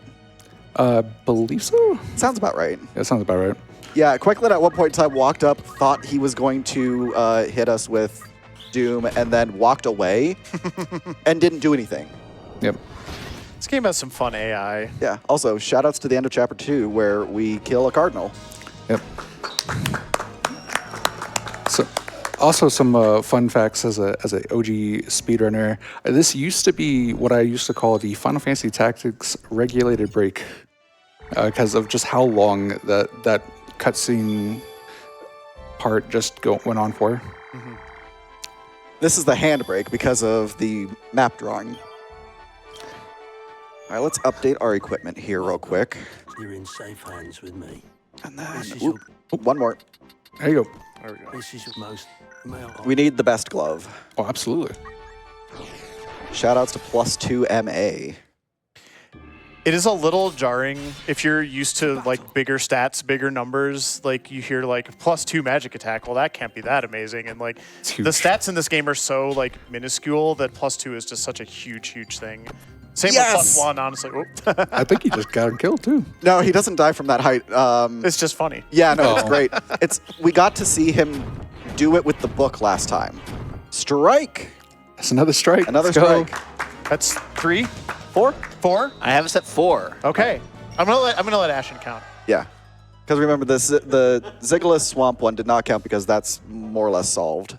Yep. All right. Oh, hey, we get a level 4 ourselves, potentially. Oh, so potentially another $10 to be sending back over to NAMI. And then our sister gets to be MVP if that happens, right? Absolutely. She's helping. She is the best helper. She gives us one of the best items in the entire game. That's true. Both items that we get that are quote-unquote the best for this run are given to us by people who join us for a second and then leave. It is true. It's also actually something that is new, well, at least in the case of Alma, and we'll get to this later what it actually is, but it is one of the items that in the original was gender locked. So you couldn't put it on Ramza even if you wanted to, but they gender unlocked. Getting with the times, I guess, in this day and age, the equipment in this game now for the remaster. So. Yep. If you want Orlando to wield silks and bags, because he can equip any weapon, right? Fairly certain. So bags are restricted strictly to the bard and dancer jobs. Got it. The jobs are still gender locked, unfortunately, but the equipment we're good. Yeah. So. Oop. One too many circles. Yes, me. I think like those ones probably should have also been, if they were going to remove a lot of the gender lock stuff, they should have removed those. Yeah, I've seen that complaint, and I agree as well. Bye, Alma. We'll see you in about 30 minutes.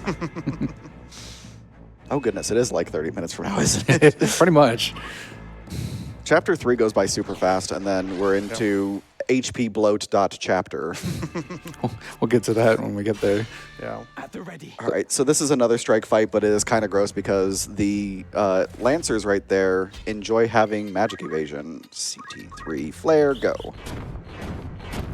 Cloak. All right. Goes into the shield.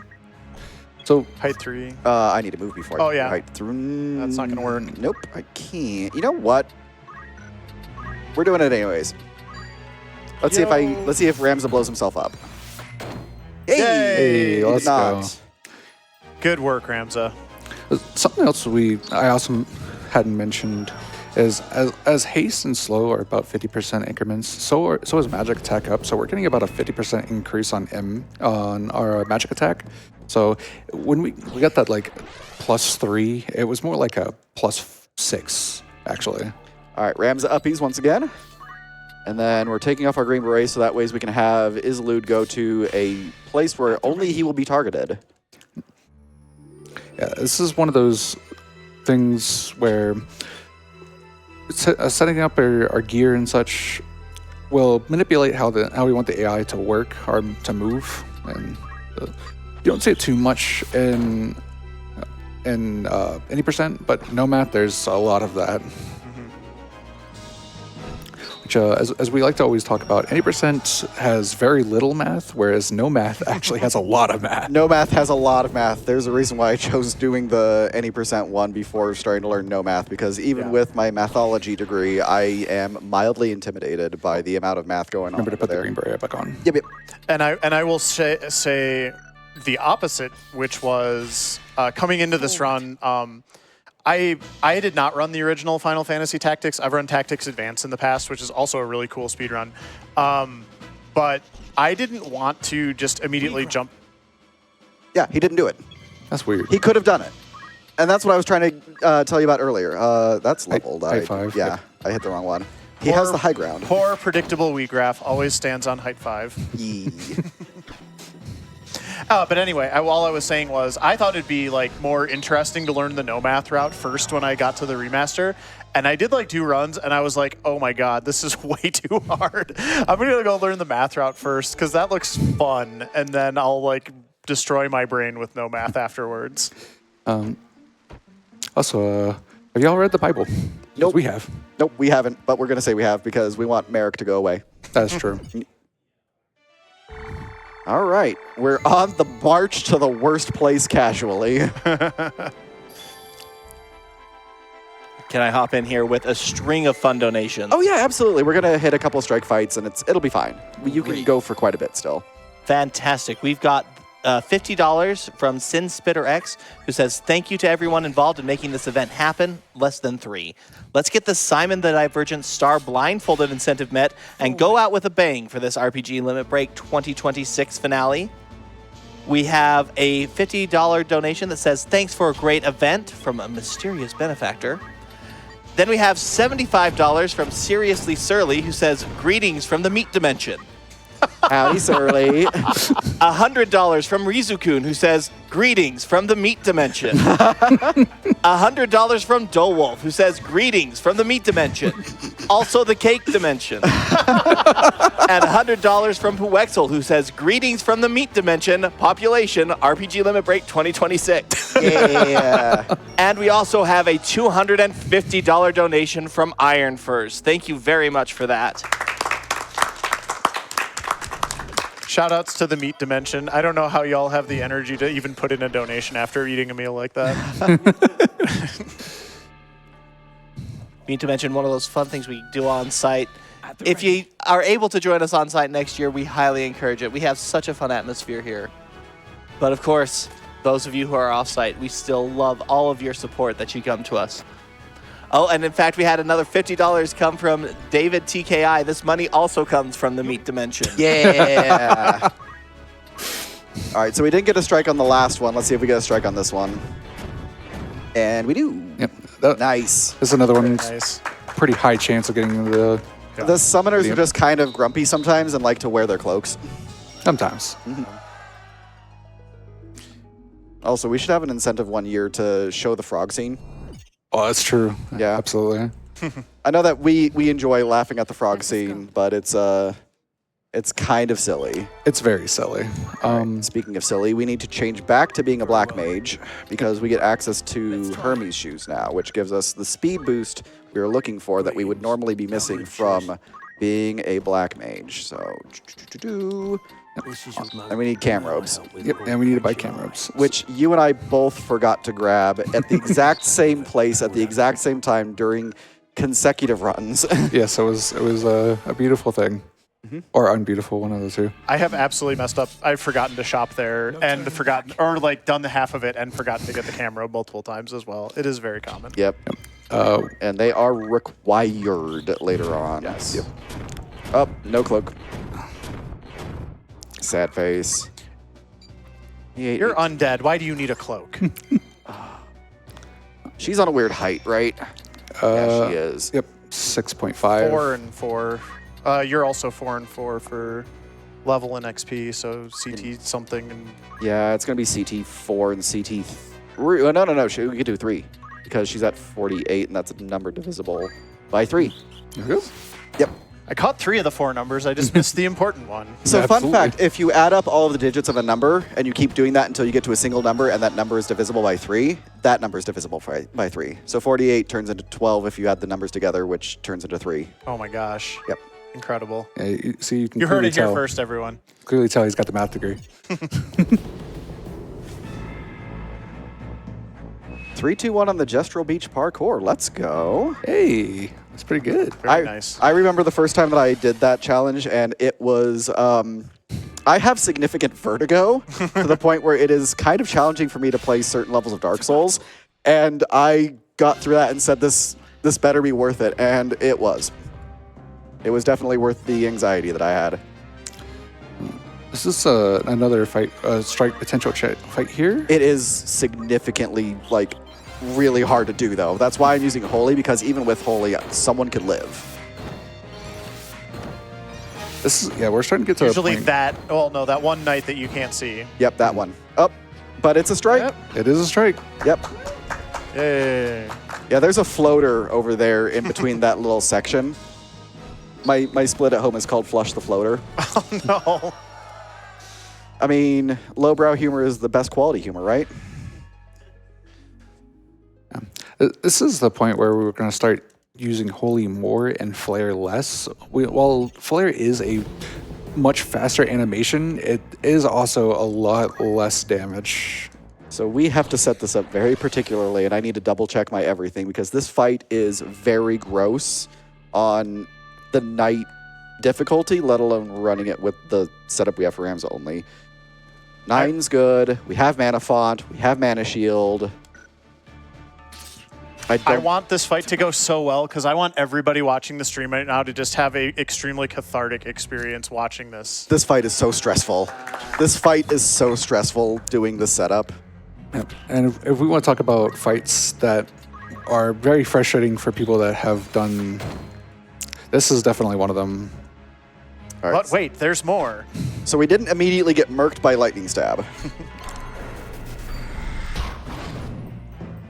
Okay. Ramza's invisible allies have showed up, by the way. That does not invalidate the challenge. I love how there's still footsteps, even though nobody showed up. Level Prime Flare to take out his friend. And then we move again, because we need to. Otherwise, this goes horribly. So We need Mana Shield to pop here. Oh, thank goodness. Okay. perfect. And then... Goodbye, Space Ram. Lamau. What? That was quite the jinx. I did say goodbye, Space Ram. There's another 10. So that's 2 Ramza downs, and we're at... Also, that's... So you're gonna have to move to proc it again Yeah. That's- Am I... because you're level 20. Yeah. Maybe you could do a. Yeah, I'll do this, and then, Huh? yep. I didn't catch that either, which is why that happened, and I didn't even have a shot. I mean, to be fair, there's no way you catch that in general, Oh, yeah. right? Yep. All right. Much did it. better. Okay, Alma screams. Space Ram is down now. That was another quality of life that the remake added. It added these little closed captions, and you can kind of see some of the smaller noises and such. Oh, sure, yeah. There's a couple of really funny ones. Well, we didn't even talk about the other quality of life, which is very relevant to that fight, where you can actually back out to the world map from the fights in the chain if you determine that you cannot complete them or want to run away and hide and cry, which was not an option in the original game. So I also would like to mention here, in the OG, for some reason it says that Bartinian survives the 10-foot fall from there. yeah. Also, the game lies to us in this fight. We protected Rafa. What are you talking about? We're good. Everyone ran away. Victory. Okay, so technically we'll get lied to more later, but yes, for now, we're done with Chapter 3. Woo! And by we, I mean Alymra. Oh man, it has been a wild ride the last 30 minutes. And it's not gonna get better. We have Barrick. We have True final boss of Final Fantasy Tactics. Yep, Indeed. he is stinky. So, so we talked about a lot of the quality of lives that this made. Unfortunately, they also brought in a lot of balance changes, namely this chapter here. They did a huge HP bloat on a lot of the Chapter 4 fights. And it's going to be very apparent very quickly. The HP spikes are huge. One little fun anecdote from the any % Squire run that we just did for the Bellius fight as well is that fight on Squire was still so difficult after this game was released that they actually patched it to nerf that boss in particular after the game was released, and it actually made the fight incredibly easy on Squire, thankfully, like completely free. So Sloa, Yes. I'm gonna have to hand off the controller to you here in a quick second after this fight. I trust that you know what to do.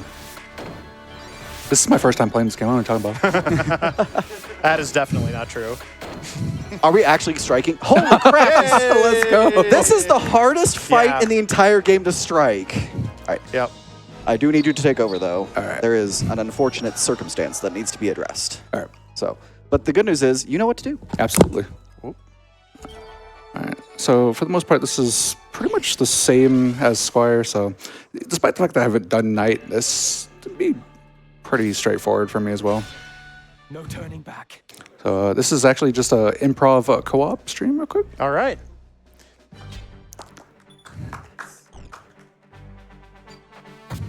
Meliaduel. What's your opinion on Meliaduel, Sloa? I think she is best girl. Well, why would you do this? Wait, had you Oh. seen what? I forgot.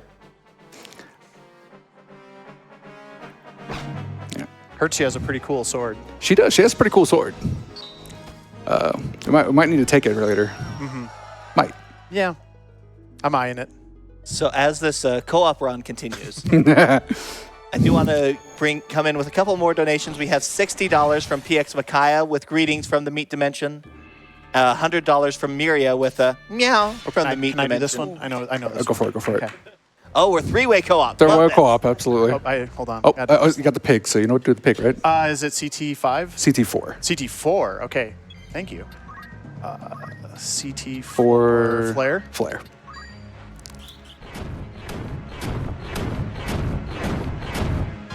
Easy. Love it. Well, if you missed it, you would have to donate the $10. That's Oh gosh. Okay. Well, I'm glad you have the controller again now. All right, so here we're going to be coming in. Unfortunately, we're going to be skipping this cutscene, but this is my favorite cutscene in probably the entire thing because it's just you have Delita. Oh, actually, we got our main runner actually back. Oh, okay. Forward. You got Zalmo. But yep, I got Zabo. Okay. All right. So, but the reason I love that scene so much is simply the fact that there's just this dramatic. Also, shout out to Delita, just wasting our time. Also, apparently, me wasting our. That's $10. You said it. I did say it. So for those who don't know, I actually have really bad seasonal allergies, and I could feel a coughing fit coming on. So I recuse myself rather than blow out the entire tech stand. And I come back to a dead Ramza. Look, Look, Dad, we tried. I told you it's my first time. I'm sorry. For the record, my fight went perfectly. Fantastic. I come back and it's perfectly okay. Look, Yeah. I'm sorry. I'm sorry. That's fine. Would you please forgive me? I forgive you. We all have to start somewhere. This was your first time piloting Knight any percent Ramza only, so That is true. it's totally fine. Thank you for taking care of me while I go died in the bathroom real quick so I could come back and be a real person. Yeah, shoutouts to Zyrtec being the only thing keeping me vertical right now, by the way.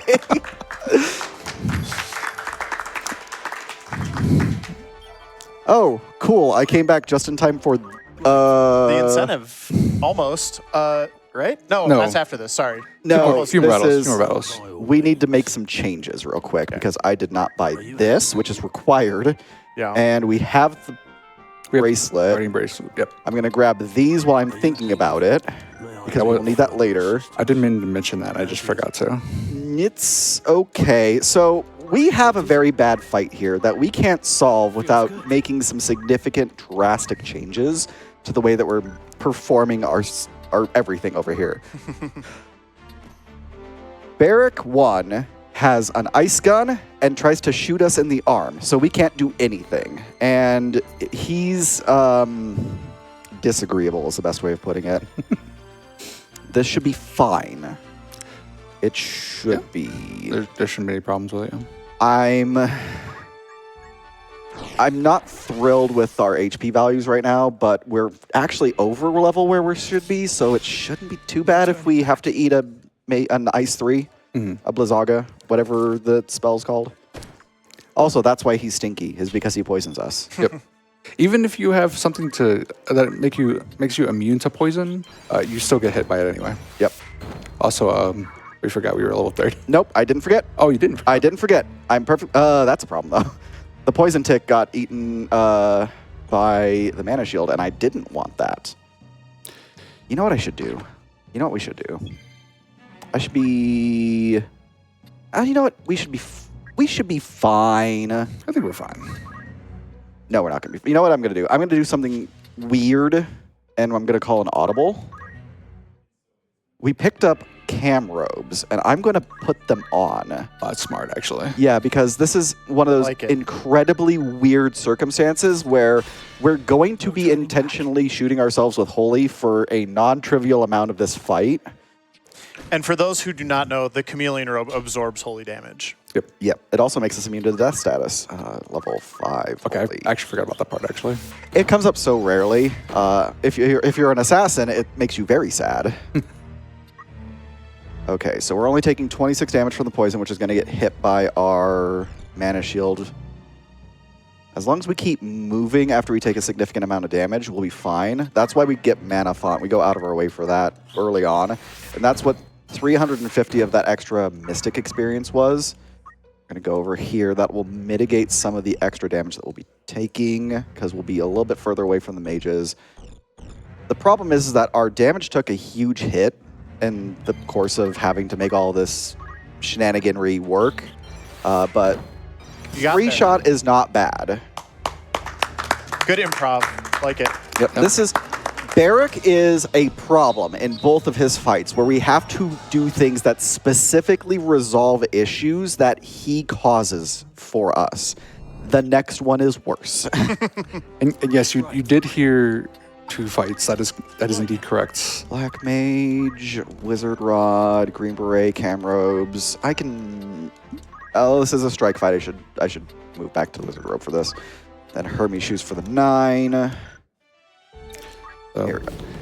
So yeah, you're really starting to see a lot of how the bloat of the HP is really starting to affect us. By the way, did we get a... Oh, Finnith isn't a strike because it's deterministic, right? Deterministic. Okay, yeah. Okay. But also, yes. But also, yeah. I'm proud of that. We did get pig, that. though. We did Oh, get you got a pig. Okay, and then you survived. Yep. Yeah. Neat. Mm-hmm. All right, CT3 holy because HP values suck. Yes. Up, left. Yep. That guy went down. The monk going down is actually really big. Yeah. And then this guy will always go to height 2, so we can just elevation prime and blow him up. Yep. Boop. Yep. Nicely done. Going onto the little half ones like that, like the 2.5, will make it where it doesn't technically get counted for being a height prime. So Yep. we can use that a bit. Sometimes the AI does it too, so it's not. Yeah, the AI, they will take some very interesting choices later on. So this right here is probably one of the most interesting strats found. Puppies. This is the whole reason we take chameleon robes, is simply strictly for this fight. I'll just let it play out, and so you guys can see. Yeah. This is one of the few fights where we just want to ignore the alternate win condition, and we want to blow ourselves up in the process because it's the only way we can guarantee we'll hit everyone. I think casually, this is probably my favorite fight in the game. It's so cool. It's such a fun fight. Mm-hmm. In the OG, if you wiped everyone out, you wouldn't count as a win. You would have to still go up and pull the levers. In this one, though, we get to just do this. I mean, the OG we also had teleport at 700, not 3,000. Mm-hmm. So we could actually justify getting teleport. Non-skippable cutscene coming up here, just because it's cool, I guess. This one's one I'm not really sure why we can't skip it. Right. I mean, technically, it's in a battle scene, so... I guess so. Hi, Put a Orlando. lot of work into that animation, and they're going to make You sure picked up Orlando. I did. We're not This deploying is, him. But this is solo. It is. We're still not deploying him. He has a pretty cool sword, though. Yeah. I mean, he does a couple cool, so you're right. So we're going to do what I call the old recruit and boot. Oh, we have a thing happening, don't we? That is an important city that just popped up on the map. Yep. Yep, I know that place. I know like that that place too. Yeah. Very cool. I wonder what we're going to find there. You know what I said? I said I was never going to be that guy who is like, oh no, we blew ourselves up, and then it was it's scripted and everything. No, I'm just like, oh, everyone knows we're going to be saying hi to someone who's going to give us a flower. Very well. I'm a liar to myself now. I am disappointed in myself for becoming that guy. Well, maybe we just kind of need to refocus on a little bit. Thank you for all the donations earlier. Yes. Because this got Absolutely. met, I think this even got met before Pokemon started. This got met in like 5 seconds. Yeah. I woke up this morning and it was, oh, look, we have an incentive already met. Yeah. So shout outs to the best girl from Final Fantasy VII who has somehow managed to find herself here. This is for you all for meeting the incentive to buy the flower from our favorite flower girl. A flower, sir? It's only a gill. A flower. Yes, a flower. A blossomed bud. You've seen one, I'm sure. Of course I have. Well then, surely you could spare a gill for one of mine. They're quite pretty. I love how her immediate reaction is that Ramza doesn't know what a flower is. I'll have a flower. Oh, I might want to hit square again, shouldn't I? Might. I forgot the auto doesn't go through.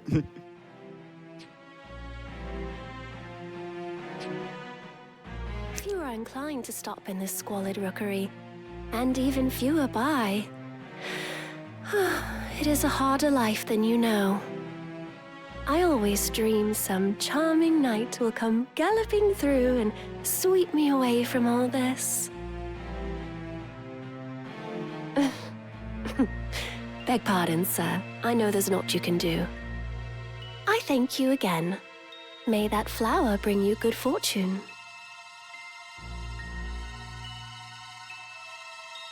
These times are hard for all. Thank you again to everyone for meeting that incentive so quickly. All right, we're going to do a little bit of purchasing now. We need some... We need more flowers. We need more flowers, but we need flowers in the form of a really awesome shield and a really flashy hat. This is your granny one. All right, so my speed value should be, if I have done everything correctly, 8. That is the magic number. For any budding mathologists out here, once you get to this point in the game, you need to stay at 8 with a couple of very specific exceptions. We'll talk about that here right now. Because remember, haste gives us a plus 50% addition to our speed. We are speed 12. We will always be able to go before more or less ever. The ninja lived? The ninja lived. That's okay. The other thing, too, is the fact that we talked about CT3. Oh, a lot of people lived. Oh, yeah, wow. So now we can do CT5. Yep. And pretty much just, we can do this always because it will hit Ramza, but we don't care because Excalibur not only boosts our holy, but also lets us absorb holy. Whee! So, We don't need that chameleon robe anymore. Nope. Nope. We don't need the cam robe, and with very few exceptions, Ramza will not blow himself up anymore. very, very. So you're telling me there's a chance? There's a chance. That was a strike fight that was missed, unfortunately, and there was a lot of dudes who stayed up there. This is another one. Yep. this is another one, and it's a weird one because you would think that since this is nothing but undead, Holy would just shred through everything, but no, surprisingly, a large number of the humans will survive this. Like that guy. You're doing a good putting crit. Not those ones. Yep. 37. That sounds like prime to me. Nice. All right. So done. I was kind of right. We're only at like what, strike 6 now? I don't so. have the official count. Our wonderful host does. Yes, I've got 6 strikes. That sounds right, though, yeah. Wow, that was actually kind of prescient of me where I'm just like, yeah, with the luck that we've been having, we're only going to get like 4 or 5 strikes, and we're at 6 this far in, and we've only got like maybe 2 or 3 more left. That's criminal. How dare you, game? See here, I was going to blame the game for trying to teach me my prime numbers table. I will never not be mad at the fact that every time that I see the number 91 that I think it should be prime, but no, it is 7 times 13, and I will never forget that it is 7 times 13 now. Thank you very much, Final Fantasy Tactics. You've ruined my life forever. Not elevation. I do elevation because I'm a nerd. That's actually level prime, because she is always prime level, and if we choose level prime, we are not guaranteed to hit 4 targets. We are guaranteed to hit anywhere between 4 and 1 target. If we hit height prime, we are guaranteed to hit 4 targets. Yep. And now we have to do some ugly equipment changes. Yep. So this next one, some people might be more familiar with this one. This is not another one of those that ends up being like super difficult in casual playthrough, but this is also... Puppies! This is also one of the ones where a lot of people probably have fond memories of trying to steal the Genji gear, because this is the one and only place you can get the Genji gear. So This is the best we can do. that is correct, yes. Yep. Don't hit start. Don't hit start. Do not change everything. Do not override all of the hard work that I just did. Do not pass go. Do not change your equipment. All right, so we need to use very specific gear here because we have to ensure that we survive Bloodsuck, we don't get confused, we don't get doomed, and we don't get shadow stitched. All of things that can very much happen to us here. Level prime holy. Yep. And then he is, we're going to go up here because it makes it harder for the far assassin to get to us. He'll come up. He uses Kikuichi Monji, and then that's Ooh, unfortunate. That is really unfortunate. I know what went wrong. Do I know what went wrong? I want to check the formation again because I think there's. You put Ramza in the back, right? I put Ramza in the back, and then we had more Ramza uppies. We'll never complain of more Ramza uppies. We want Crystal Mail so that way we don't end up taking a significant amount of damage. We put the Hermes boots on so that ways we can get more speed. We take the Lambent hat off. Which for beret, so we can dodge a lot of... Berets later. Beret, sorry. You did Germinus boots last time. I don't know if that made That's sense. what it was. Yeah. Okay. Yeah. I was like, why did I have speed 7 the last attempt, and why do I have speed 8 now? I was wondering why Elimdor was going before you. Yeah. Okay, so we've solved the mystery because 2 pairs of blue shoes look way too much like each other. All right, so this is how it is supposed to look properly, by the way. That's why I was able to jump up on that ledge. Okay. Oh, that actually does make a lot of sense, Yep. yeah. Now we need mana trigger. Neither of them triggered. How dare? That's just bad luck. But at least Yeah. you're going to get it now. It's just going to maybe take another try. Yeah, no, that's the weird one, is we have a 72% chance, once again, that has failed me for the last time, to hit Mana Font, or not Mana Font, Mana Shield, and we need either of them to hit because we can't die.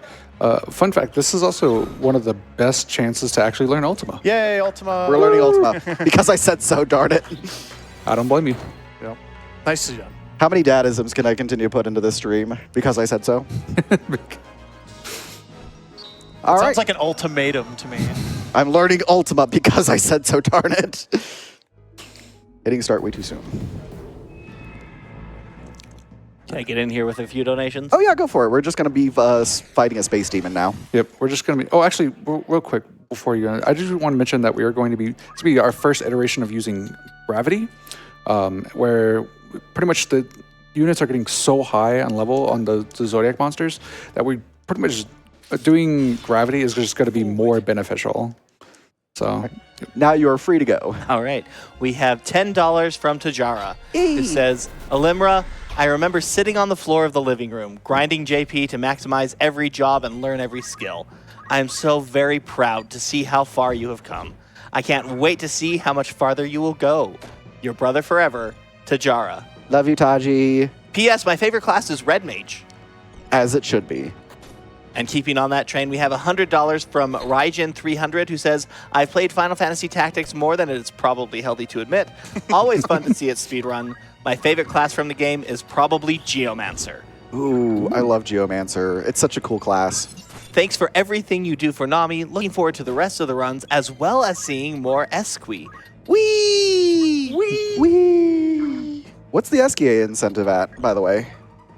We are currently at $251 out of 1,000 for Wee Woo SKA cutscene. That's much better than the $1 last time you checked. absolutely. And as a reminder, everyone, we have lots of incentives open. The bid wars are fun, but the bid wars will take as much money as you'll throw at them. Our other incentives have goals to meet. So if you're donating, I'm going to suggest you donate towards the ones that have an end goal in sight, so we can get some more game happening. Yee. Really Also, nice fight, by the way. yeah, Very solid fight. Yep. we had a near oopsie poopsie because I realized that there was a knight that will try to destroy our stuff if we let him, and he did come up, but he missed, and I'm very happy about that.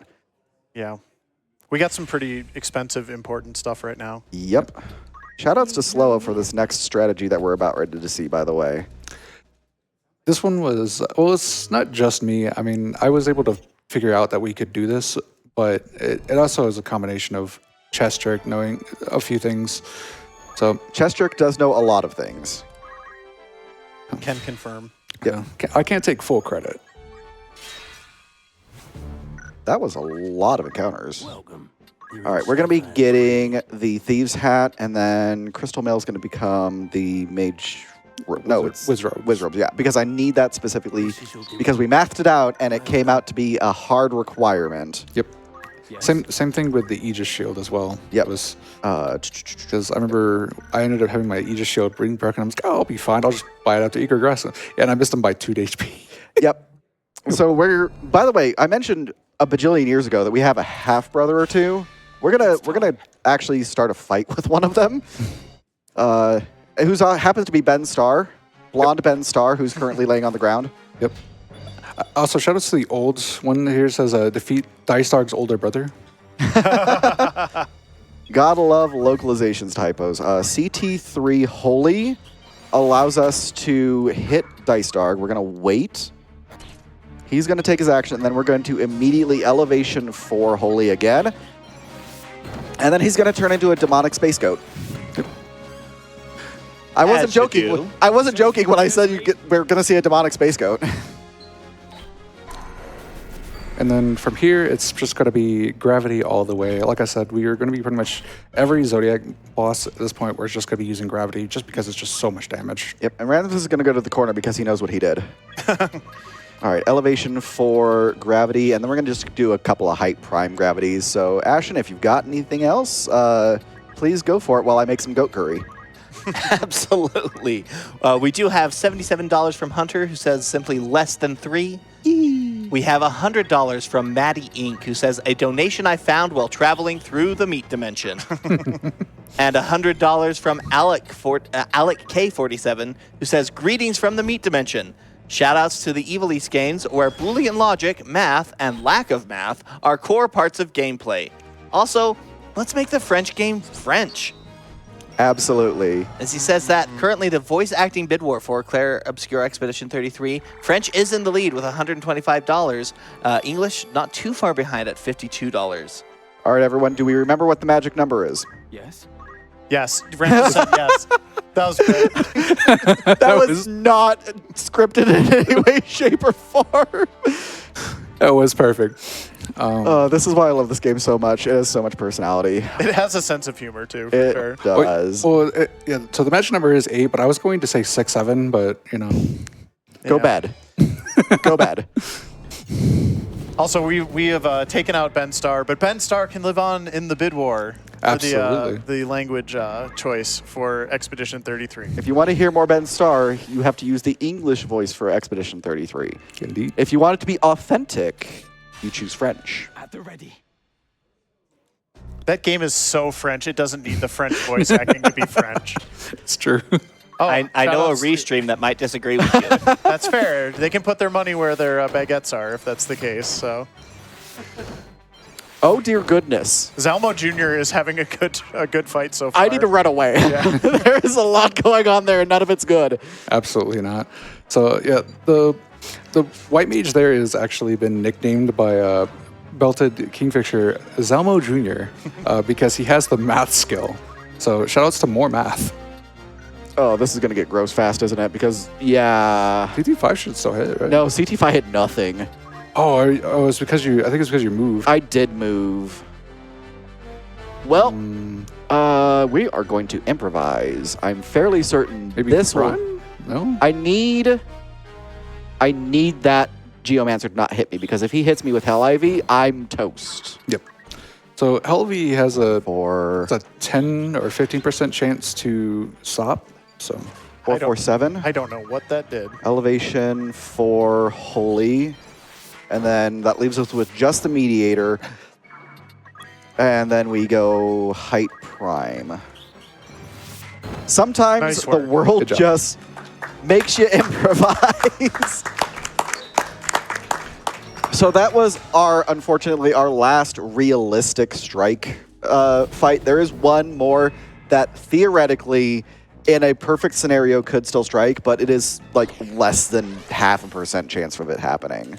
it's astronomically low, if it's possible at all. Yep. Forward. So I think the final total is 2 Ramza deaths and 6 strikes, unless a miracle occurs.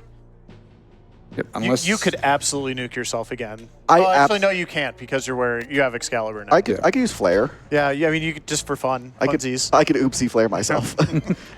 Level 5 Holy. We only need to take out one person in this fight, even though it says we need to take out specifically the dude in the purple. But we want to go for the person who's in the cloak and cowl because we don't like him. Yep.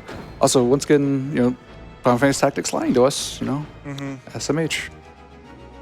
If I had a nickel for every time that Final Fantasy Tactics lied to us, I'd have 2 nickels, but it's weird that it happened twice. I haven't done any funny voices. I just realized that. So, if Zalbag was your favorite character, we're going to get to meet him again, guys. Hooray, yay, it's family reunion. Why is anyone happy? Because he's a little zombied up at the moment. Oh, you know, that might be it. Yeah, if we don't one-shot him, by the way, we just lose the fight. So the good news is that we have an equation for solving Zalbag, which is just height 3, holy, and we hit the damage cap. Oh, we were slightly off the damage cap. Okay. That's okay.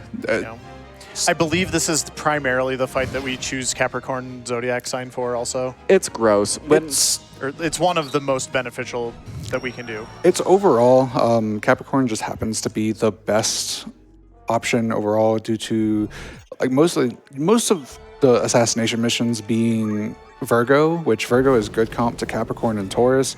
Taurus is also pretty good, but that fight right there, just being able to one-shot, it kind of seals the deal for Capricorn.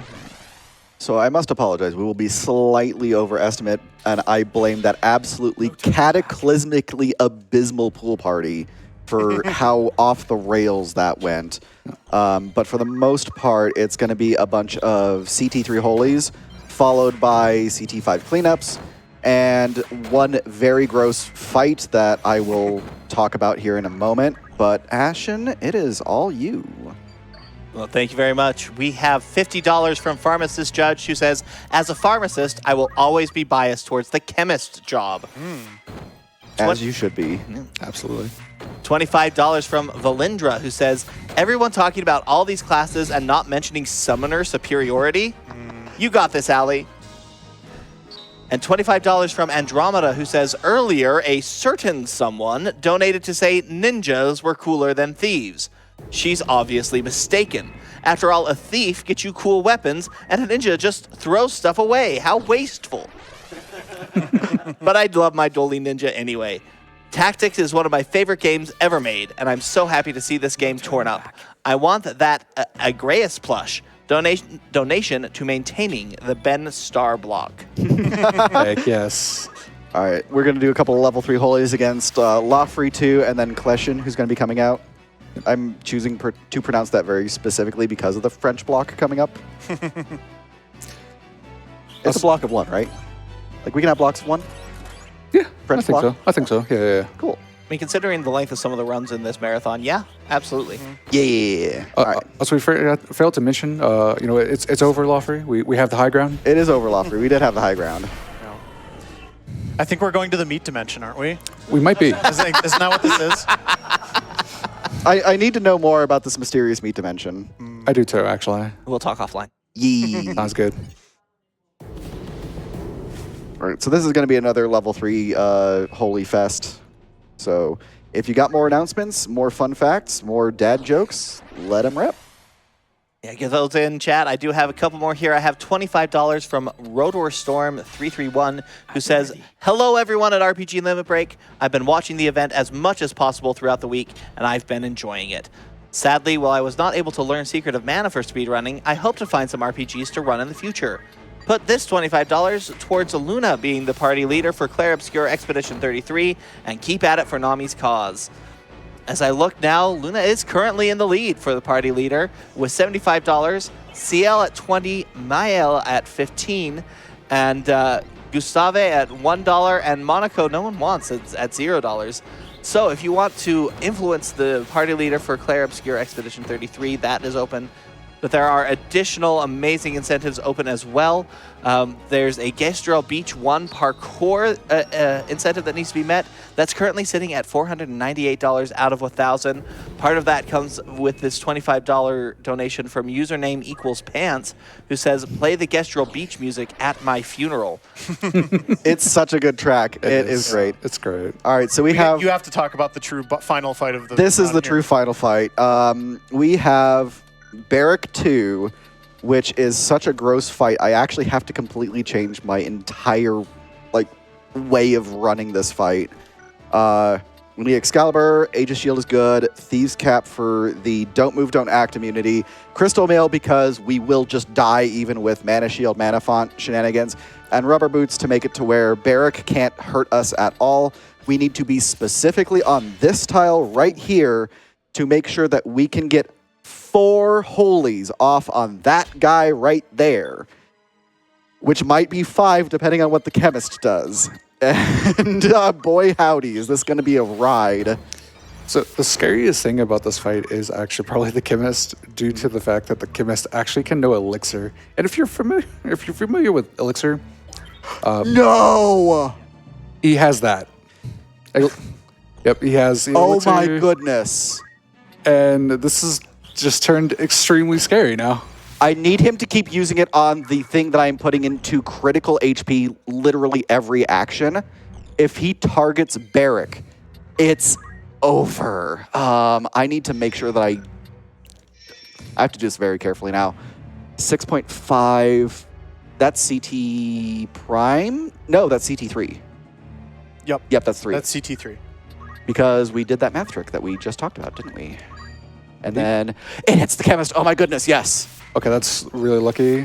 Hopefully the chemist dies. Nope. Nope, even if the chemist doesn't die, he will figure himself in danger.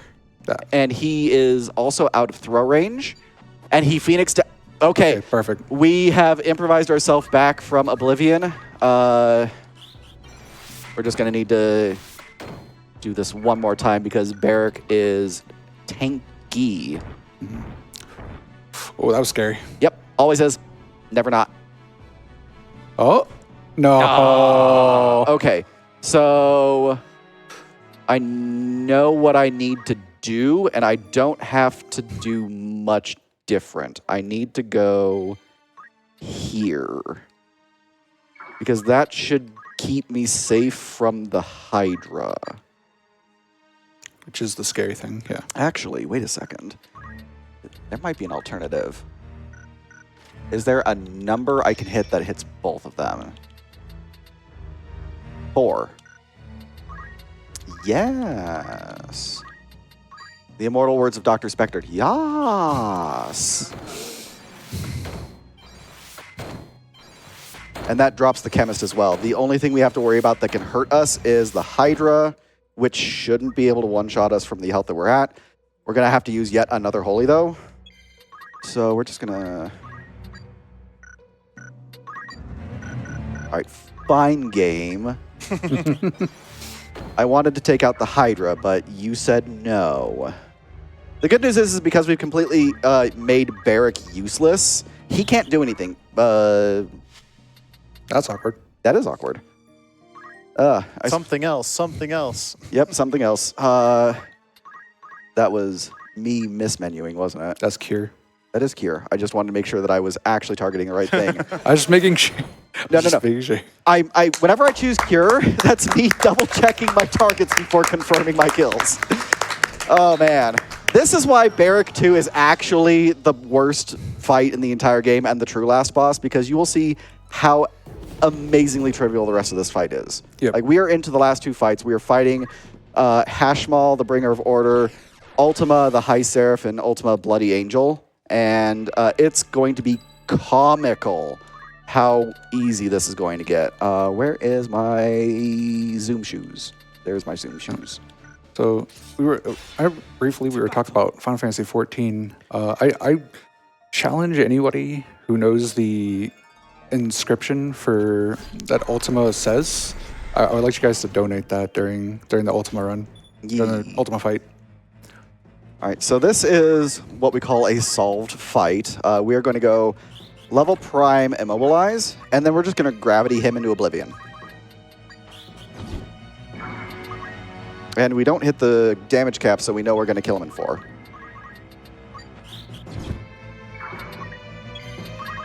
That's CT, not level. And now we are also prime, but it doesn't matter. There we go.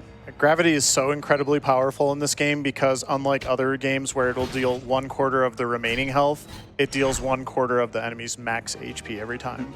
All right, so we are now on to the last fight. There will be 2 phases. One, we have a pretty girl with wings that wants to stab us with swords.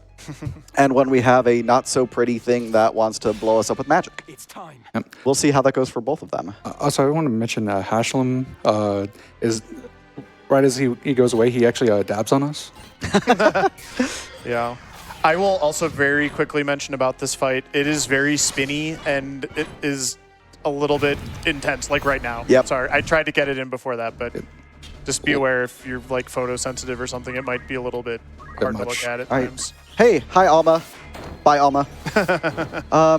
Since we are a titch over, do you guys want to start getting your shout-outs through now? Yeah, I mean, I can go first. I just want to thank everybody on the staff and the tech team here at Limit Break. This is always one of my favorite events of the year to come to. It was a very busy event for me this year. I got to do a lot of cool stuff, and I'm really grateful that I got to participate to the extent that I do. If you want to check out the things that I do outside of RPG Limit Break, I actually host an RPG Limit Break podcast called Fresh Files. One of the games we talked about on the Fresh Files podcast was this remake of Final Fantasy Tactics, so you can check that out. We generally run that once a month, and it is usually on the first Saturday of the month, so you can check that out, along with all of our other amazing side quests at RPG Limit Break's Twitch and YouTube channels. Sloa? Yeah, real quick, I just want to give a big shout out to the Final Fantasy Tactics speedrunning community. They're just super friendly, super huge group of people. Especially I want to say Sweet Cherry, give big shout outs to Belted, Kingfisher, and Sweet Cherry Boy JP. They've been my biggest inspirations in trying to push this game farther and farther. So that's pretty much all I've got. Excuse me. So right here, pretty much what you'll see is we set up to pretty much blow up Alma along with Ultima and then we're just going to using Hesitation. So Hesitation wasn't just a safety spell. We did actually use it for here, so we can pretty much disable all of the demons and make this, for the most part, free. All right. So let's get Immobilize on, and then we're going to do 3 gravities, Immobilize again, and then we're going to do 3 gravities, which is fantastic because apparently that coughing fits back here in a second. So, oh boy. Right, I am on a clock now. But shout outs to everyone in the Final Fantasy Tactics community. Like I said earlier, everyone's been super, super helpful, super willing to jump in, teach me new and fantastic things, helping me run this down. And it's just been an inspiration. Thank you so much, everyone. I really appreciate it. And time will be coming up right as you see the height signal on the top disappear. Which will be after this gravity. And we will call it out very shortly. And time. Time. All right.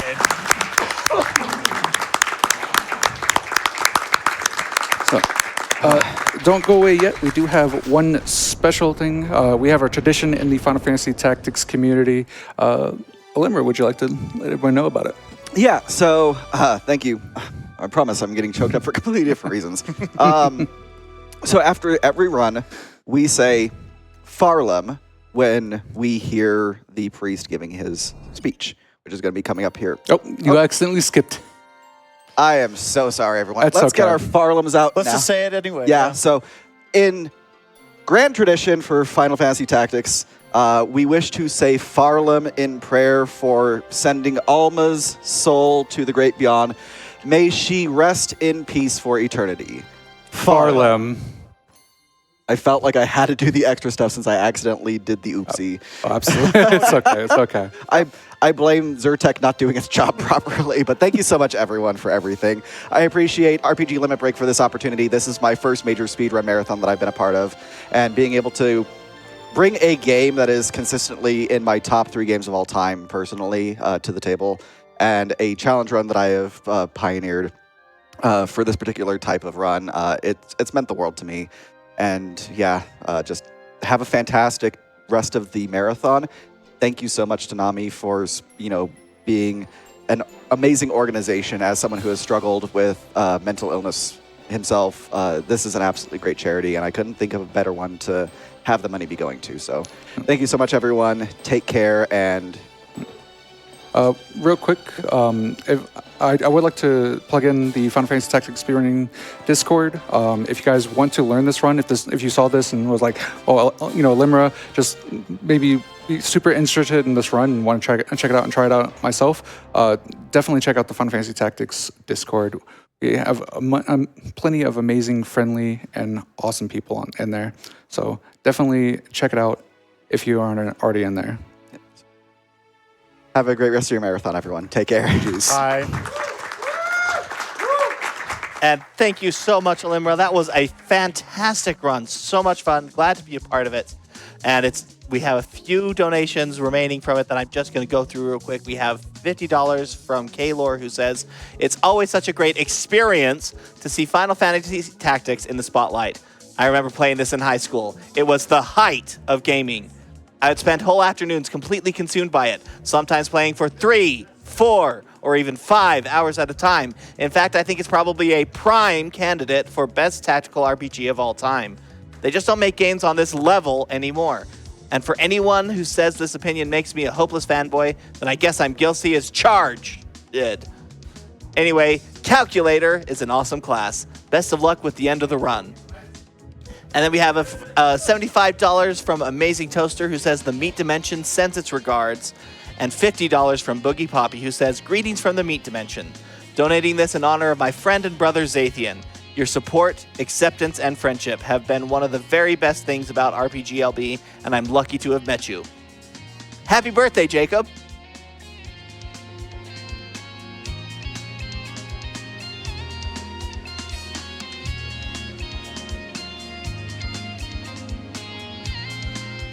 And a word from our sponsors, Itty Bitty Games is reviving some of Phobic Studios' classics. Whether you're looking for physics-based puzzles in GravBot or want to bounce on your way through hundreds of challenging platform levels in Bounce On and Bounce On 2, Dralo's Demise, there's so much to experience in one itty bitty package. With multiple paths to explore and secrets to uncover, the adventure never stops. Check out our Facebook page and get your Bounce On today by signing up for our playtest on Steam.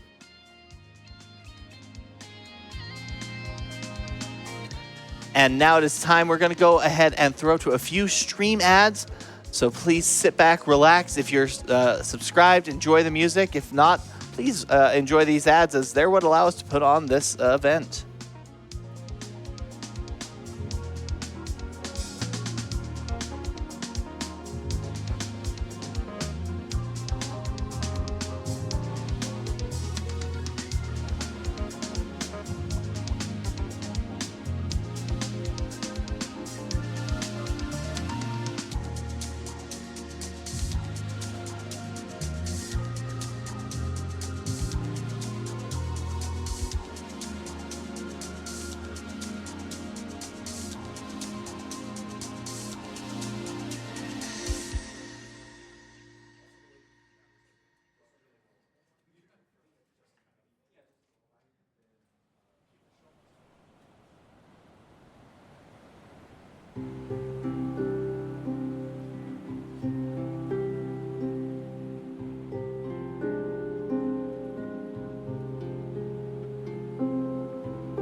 And welcome back from that break, everyone.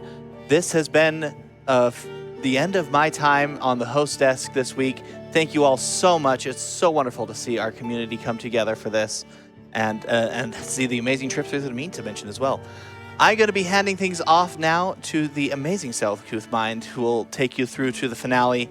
But before that, we are going to head over to a quick interview with a representative from NAMI. So being interviewed by Keyzeron. Hello, RPG Limit Break. I'm Keyzeron, but for this interview, I'm going to be Steven. I'm joined here by Raiderade himself, Ray. How are you doing today? I'm doing great. Good to be here with you guys, back for year 2. Yeah.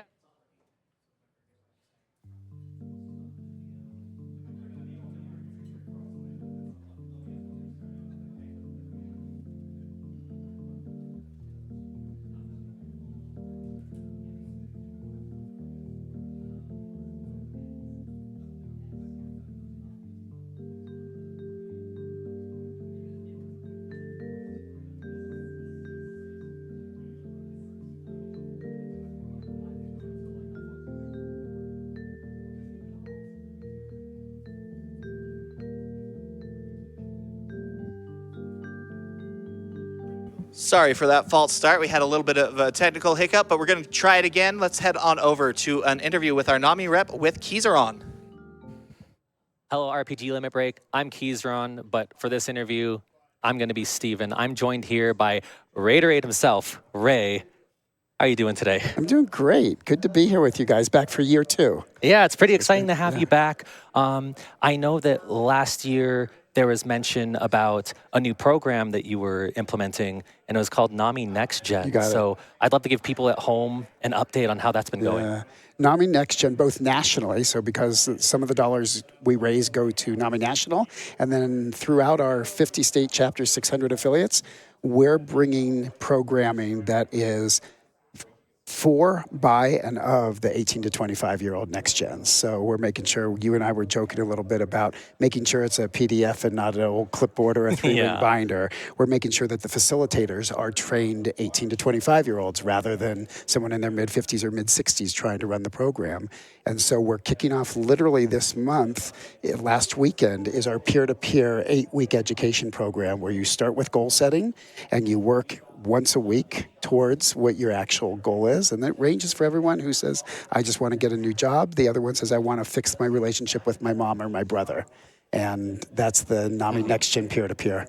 It's nice to hear that a program like that has such a broad spectrum to cover anything and everything that involves mental health, because mental health is just that. It's a broad spectrum. It's not just depression or anxiety. There's always different things that go into it.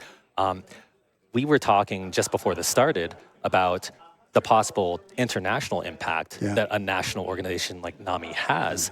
Could we talk about that a little bit? Yeah, what I put this in my own context. So if I'm lucky enough to travel overseas and I see someone struggling, why would I treat them any differently than I treat them here in that kind of space? But we also think about the number of people in your own friends and family group that work for international companies, Apple, Google, right? All these huge, massive companies. And we've got people that are software engineers for them, and we've got people that are salespeople. And so if you're on the phone, I use my own son who lives with general anxiety disorder, but he's on a group of individuals. Someone's in India, someone's in China, someone is in Bangalore, right? This reality is, as they're solving problems together, they're struggling together. Yeah. And so to understand each other's struggles is one of the reasons why the NAMI philosophy is make sure no one's alone, nothing about us without us, and being able to have that conversation of, hey, I noticed you're a little down from the way you were yesterday. Is something going on? And I think you were mentioning too, there's actually like a pretty good connection with the Canadian version of NAMI. There's a Canadian construction group that is doing a run in their 5 American cities.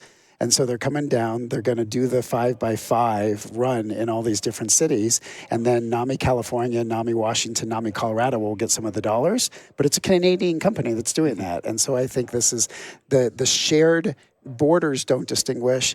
Political parties don't discriminate, right? The reality is mental health impacts everybody. And so I think we have to be in a world that's so connected and where gamers can be anywhere. It's true if someone with a mental health struggle could be anywhere, and we have to be ready for that. I want to get into a little bit of a specificity of Sure. a location, and we were talking about this before we started too. As some people may or may not know, I actually lived in Anchorage, Alaska for a good 5 years. Yep. And you were just saying it yourself. When it's summertime and there's 20 plus hours of sunlight, you hardly hear anything. But then winter comes around and you get maybe 3 or 4 hours of sunlight, and all of a sudden, you know, the cogs in the brain just aren't working the same way. So just to kind of use Alaska as like a locational example, like what are kind of the statistics that NAMI sees when, you know, timing like that happens? It is. We have something called hearts and minds. What is that connection between what you're doing and how you're feeling? So think about the food you're eating, the social group that you're hanging out with, the exercise that you are or not doing. So the reality, if it's dark all the time in those winter months in Alaska, you can't necessarily exercise. What we know in Colorado, 300 days of sunshine a year. Those other 65 days, we know statistically, people are a little more down. They just want to see that Colorado sunshine. And so the hearts and minds is really these reminders to whether you're in the corporate workplace or you're in school or you're at a convention, is being able to understand, what am I putting in my body in terms of, am I going outside just to get a little sunlight? Am I making sure that, as we talked about, we're getting some fruits and vegetables to go alongside with that big protein? So this reality is, that's why I think there's 600 affiliates in NAMI all throughout the country, is we've got to meet people where they're at. And so if you're struggling with a really hot summer month down in the south and you don't want to go outside, we've got to figure out how you're going to get your exercise then, right? Yeah. That kind of space. And whenever someone gets to that point where, you know, they're not necessarily getting the right nutrition, or whether they're just not getting the proper amount of exercise, where could they find some resources on how to maybe just take like the next step? So this is what I love about every dollar that comes into NAMI goes back out into the community, that we have connection support groups for peers that are struggling. So I'm really struggling with my diet, or I started smoking again and I really want to be able to stop in that space. Or it's a family member that really wants to help someone. So we have our family support groups. There literally is a construct for anyone. So if an individual in the Black and African ancestry community comes to me and says, you know, I really would love to connect with a Black therapist, can you help me? We'll work with the Colorado Association of Black Social Workers, reach out to them and that kind of a partnership.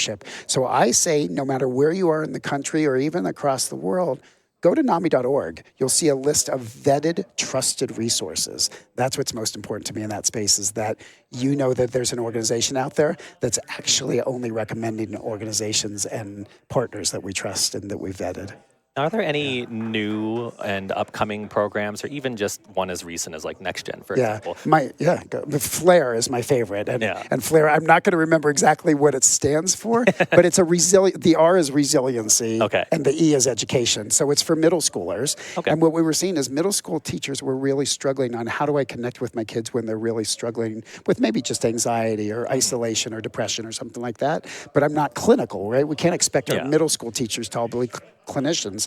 So there are 28 different lesson plans they can choose from. And so Flare is now, you could do NAMI.org and just Google search Flare and you'll learn about this program. So if you've got a brother or sister that's in middle school, or you've got a family member that teaches in it, make sure they know about Flare. We are really excited about it in that space. The other one is for, you and I are both sons of people that were in the military. And so we have NAMI Homefront. And so what we realize is veterans and family members of veterans have different struggles sometimes because of all the travel and all the challenges, and especially right now with what's going on in the world. So NAMI Homefront creates a support group just for those folks. That's awesome to hear. You actually kind of surprised me with that one, because we did talk about how we were both military brats, and you got me with that one. I wish that were available when I was younger, but me too, right there. It's awesome to know that even though it might not have been necessarily available for us, it's available for everyone at home now. It's available for anyone that could be struggling right now, or even preventative, because mental health is also a preventative battle sometimes too. Completely, right? We talk about the space of, if we can just pay attention to the people that are sitting next to us, or the person that's at the restaurant that looks, this saying, how are you, and actually waiting for the answer is a difference maker, right? There's from the movie Wonder, there's a quote that says, if you have the choice between being right and being kind, choose kind. And I think that choosing a kind is the first step in prevention, right? When someone then knows, I can come and ask you for help, you can refer them to a resource. So we do it with first responders, we do it with law enforcement. We make sure that they know that it's about the conversation, and the conversation can de-escalate from an argument or from someone feeling uneasy to actually feeling like they're cared for and they're loved. Now, I feel like you and I could probably talk for another hour I and love a half. this stuff. But we do have to keep the schedule, somewhat there. So I've heard. So just one last question for you. What would you like to see come out of NAMI 5 years from now, 10 years from now? Yeah. I was actually drafting what would a headline look 10 years from now. And one of them is that we would see Gen Alpha, Gen Z, and Gen X suicide rates have all gone down. And of course, we'd want to see it with millennials and others too. But realizing that we have the capacity to actually get people into programs that make a difference. And so imagine, and we know that headline's possible because in Colorado, as an example, for the first time in 17 years, the youth suicide rate has gone down. That's amazing. So that's my dream, is to be able to read a headline like that.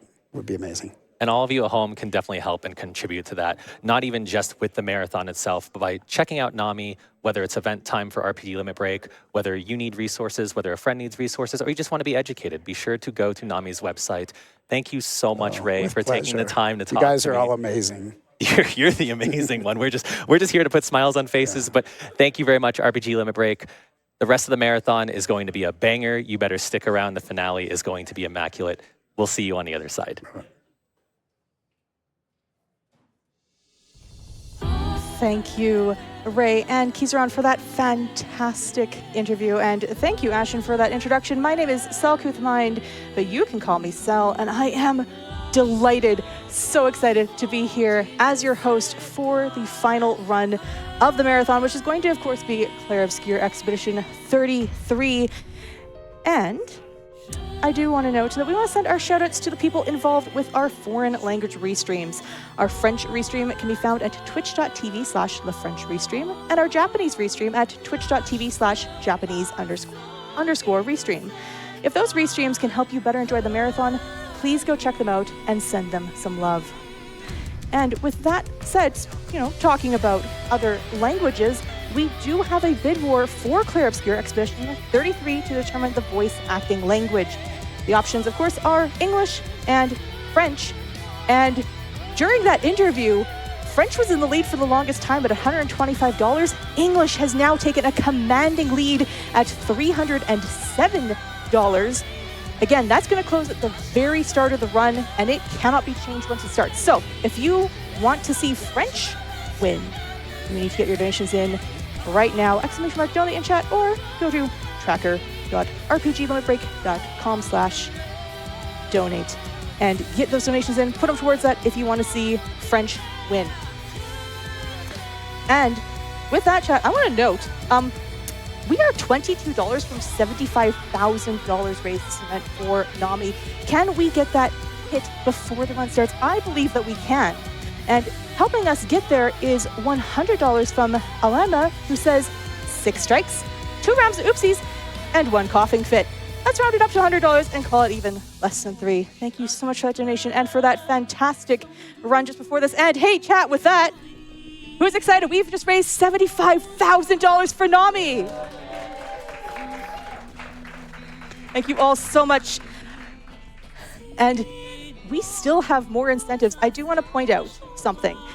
We have the Gestural Beach 1 parkour incentive. If you don't know what those beaches are, these are parkour challenges in the game that are very cool and very fun, but also very challenging. Right, and the first one, ideally we want to close it about 30 minutes into the run. We have some flexibility, so we have a little bit of time. But I do want you to try and get those donations and get it met sooner than later, because there are 5 total beaches that we could go visit, and each of them gets harder. Now, if you don't know, if you missed the interview with VDUD and Zero earlier today, maybe you don't know, Zero is obviously an RPG runner, very well known for this. VDUD is more of a platformer. And so if you want to give VDUD a little bit of an advantage, you could get those parkour challenges met. I'm going to assume, hopefully, since he's a platformer runner, that he's going to be a little bit better at the parkour challenges than Zero. So if you want to maybe help even out the race a little bit more, let's get that incentive. Again, when you donate, don't forget to scroll down and assign your donation towards the incentive of your choice. We also have $25 to NAMI from Ultima that says, Simmering Life Light, be a tower of power, all Ultima. Thank you so much for that donation. Again, this is a reminder that your donation does not need to be large. A fun fact I heard from Ray while he was here for the interview is that about 85% of all donations for many charities are $25 or less. So even $5 makes a difference. It helps NAMI with their programs, helps them provide all the support that you just got to hear about. And as well, it goes towards helping us unlock more marathon, more incentives, all sorts of fun things.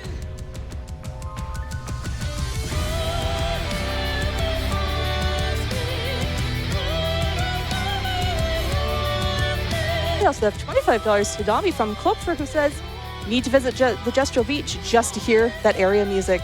Indeed, the music in this game is so good, and the Gestural Beach music is phenomenal. You don't want to miss it. We are now at $648 of the $1,000 needed. Keep donating. I know that we can get that met so quickly.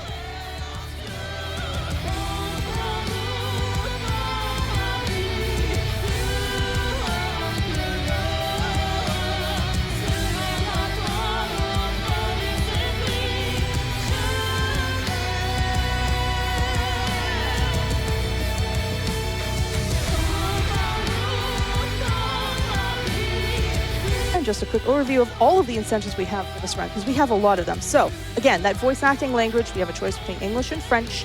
English is in the lead at almost double right now. That's going to close at the very start of the run, so get your donations in if you want to see French win that. We also have Choose the Party Leader. This is a bid war that's going to be rolling the whole time. Right now, Lune is in the lead. And then we have the Gestural Beach parkour incentive, which I just told you all about. We have the Wee Woo SKA cutscene. If you are unfamiliar with this, it is one of the most heart-touching cutscenes of the entire game. And there's a lot of heart-touching cutscenes in this game. So we need $1,000 to meet that one. We are about 3/4 of the way there. So we're making good progress, but keep on going. We've got a couple hours for that one. And then as well, for the very end of the run, for $3,000 total for NAMI, Simon the Divergent Star will be fought blindfolded if we can raise that $3,000. So lots of incentives. So many things that you can put your money towards, and of course, it's all going to NAMI, the National Alliance on Mental Illness.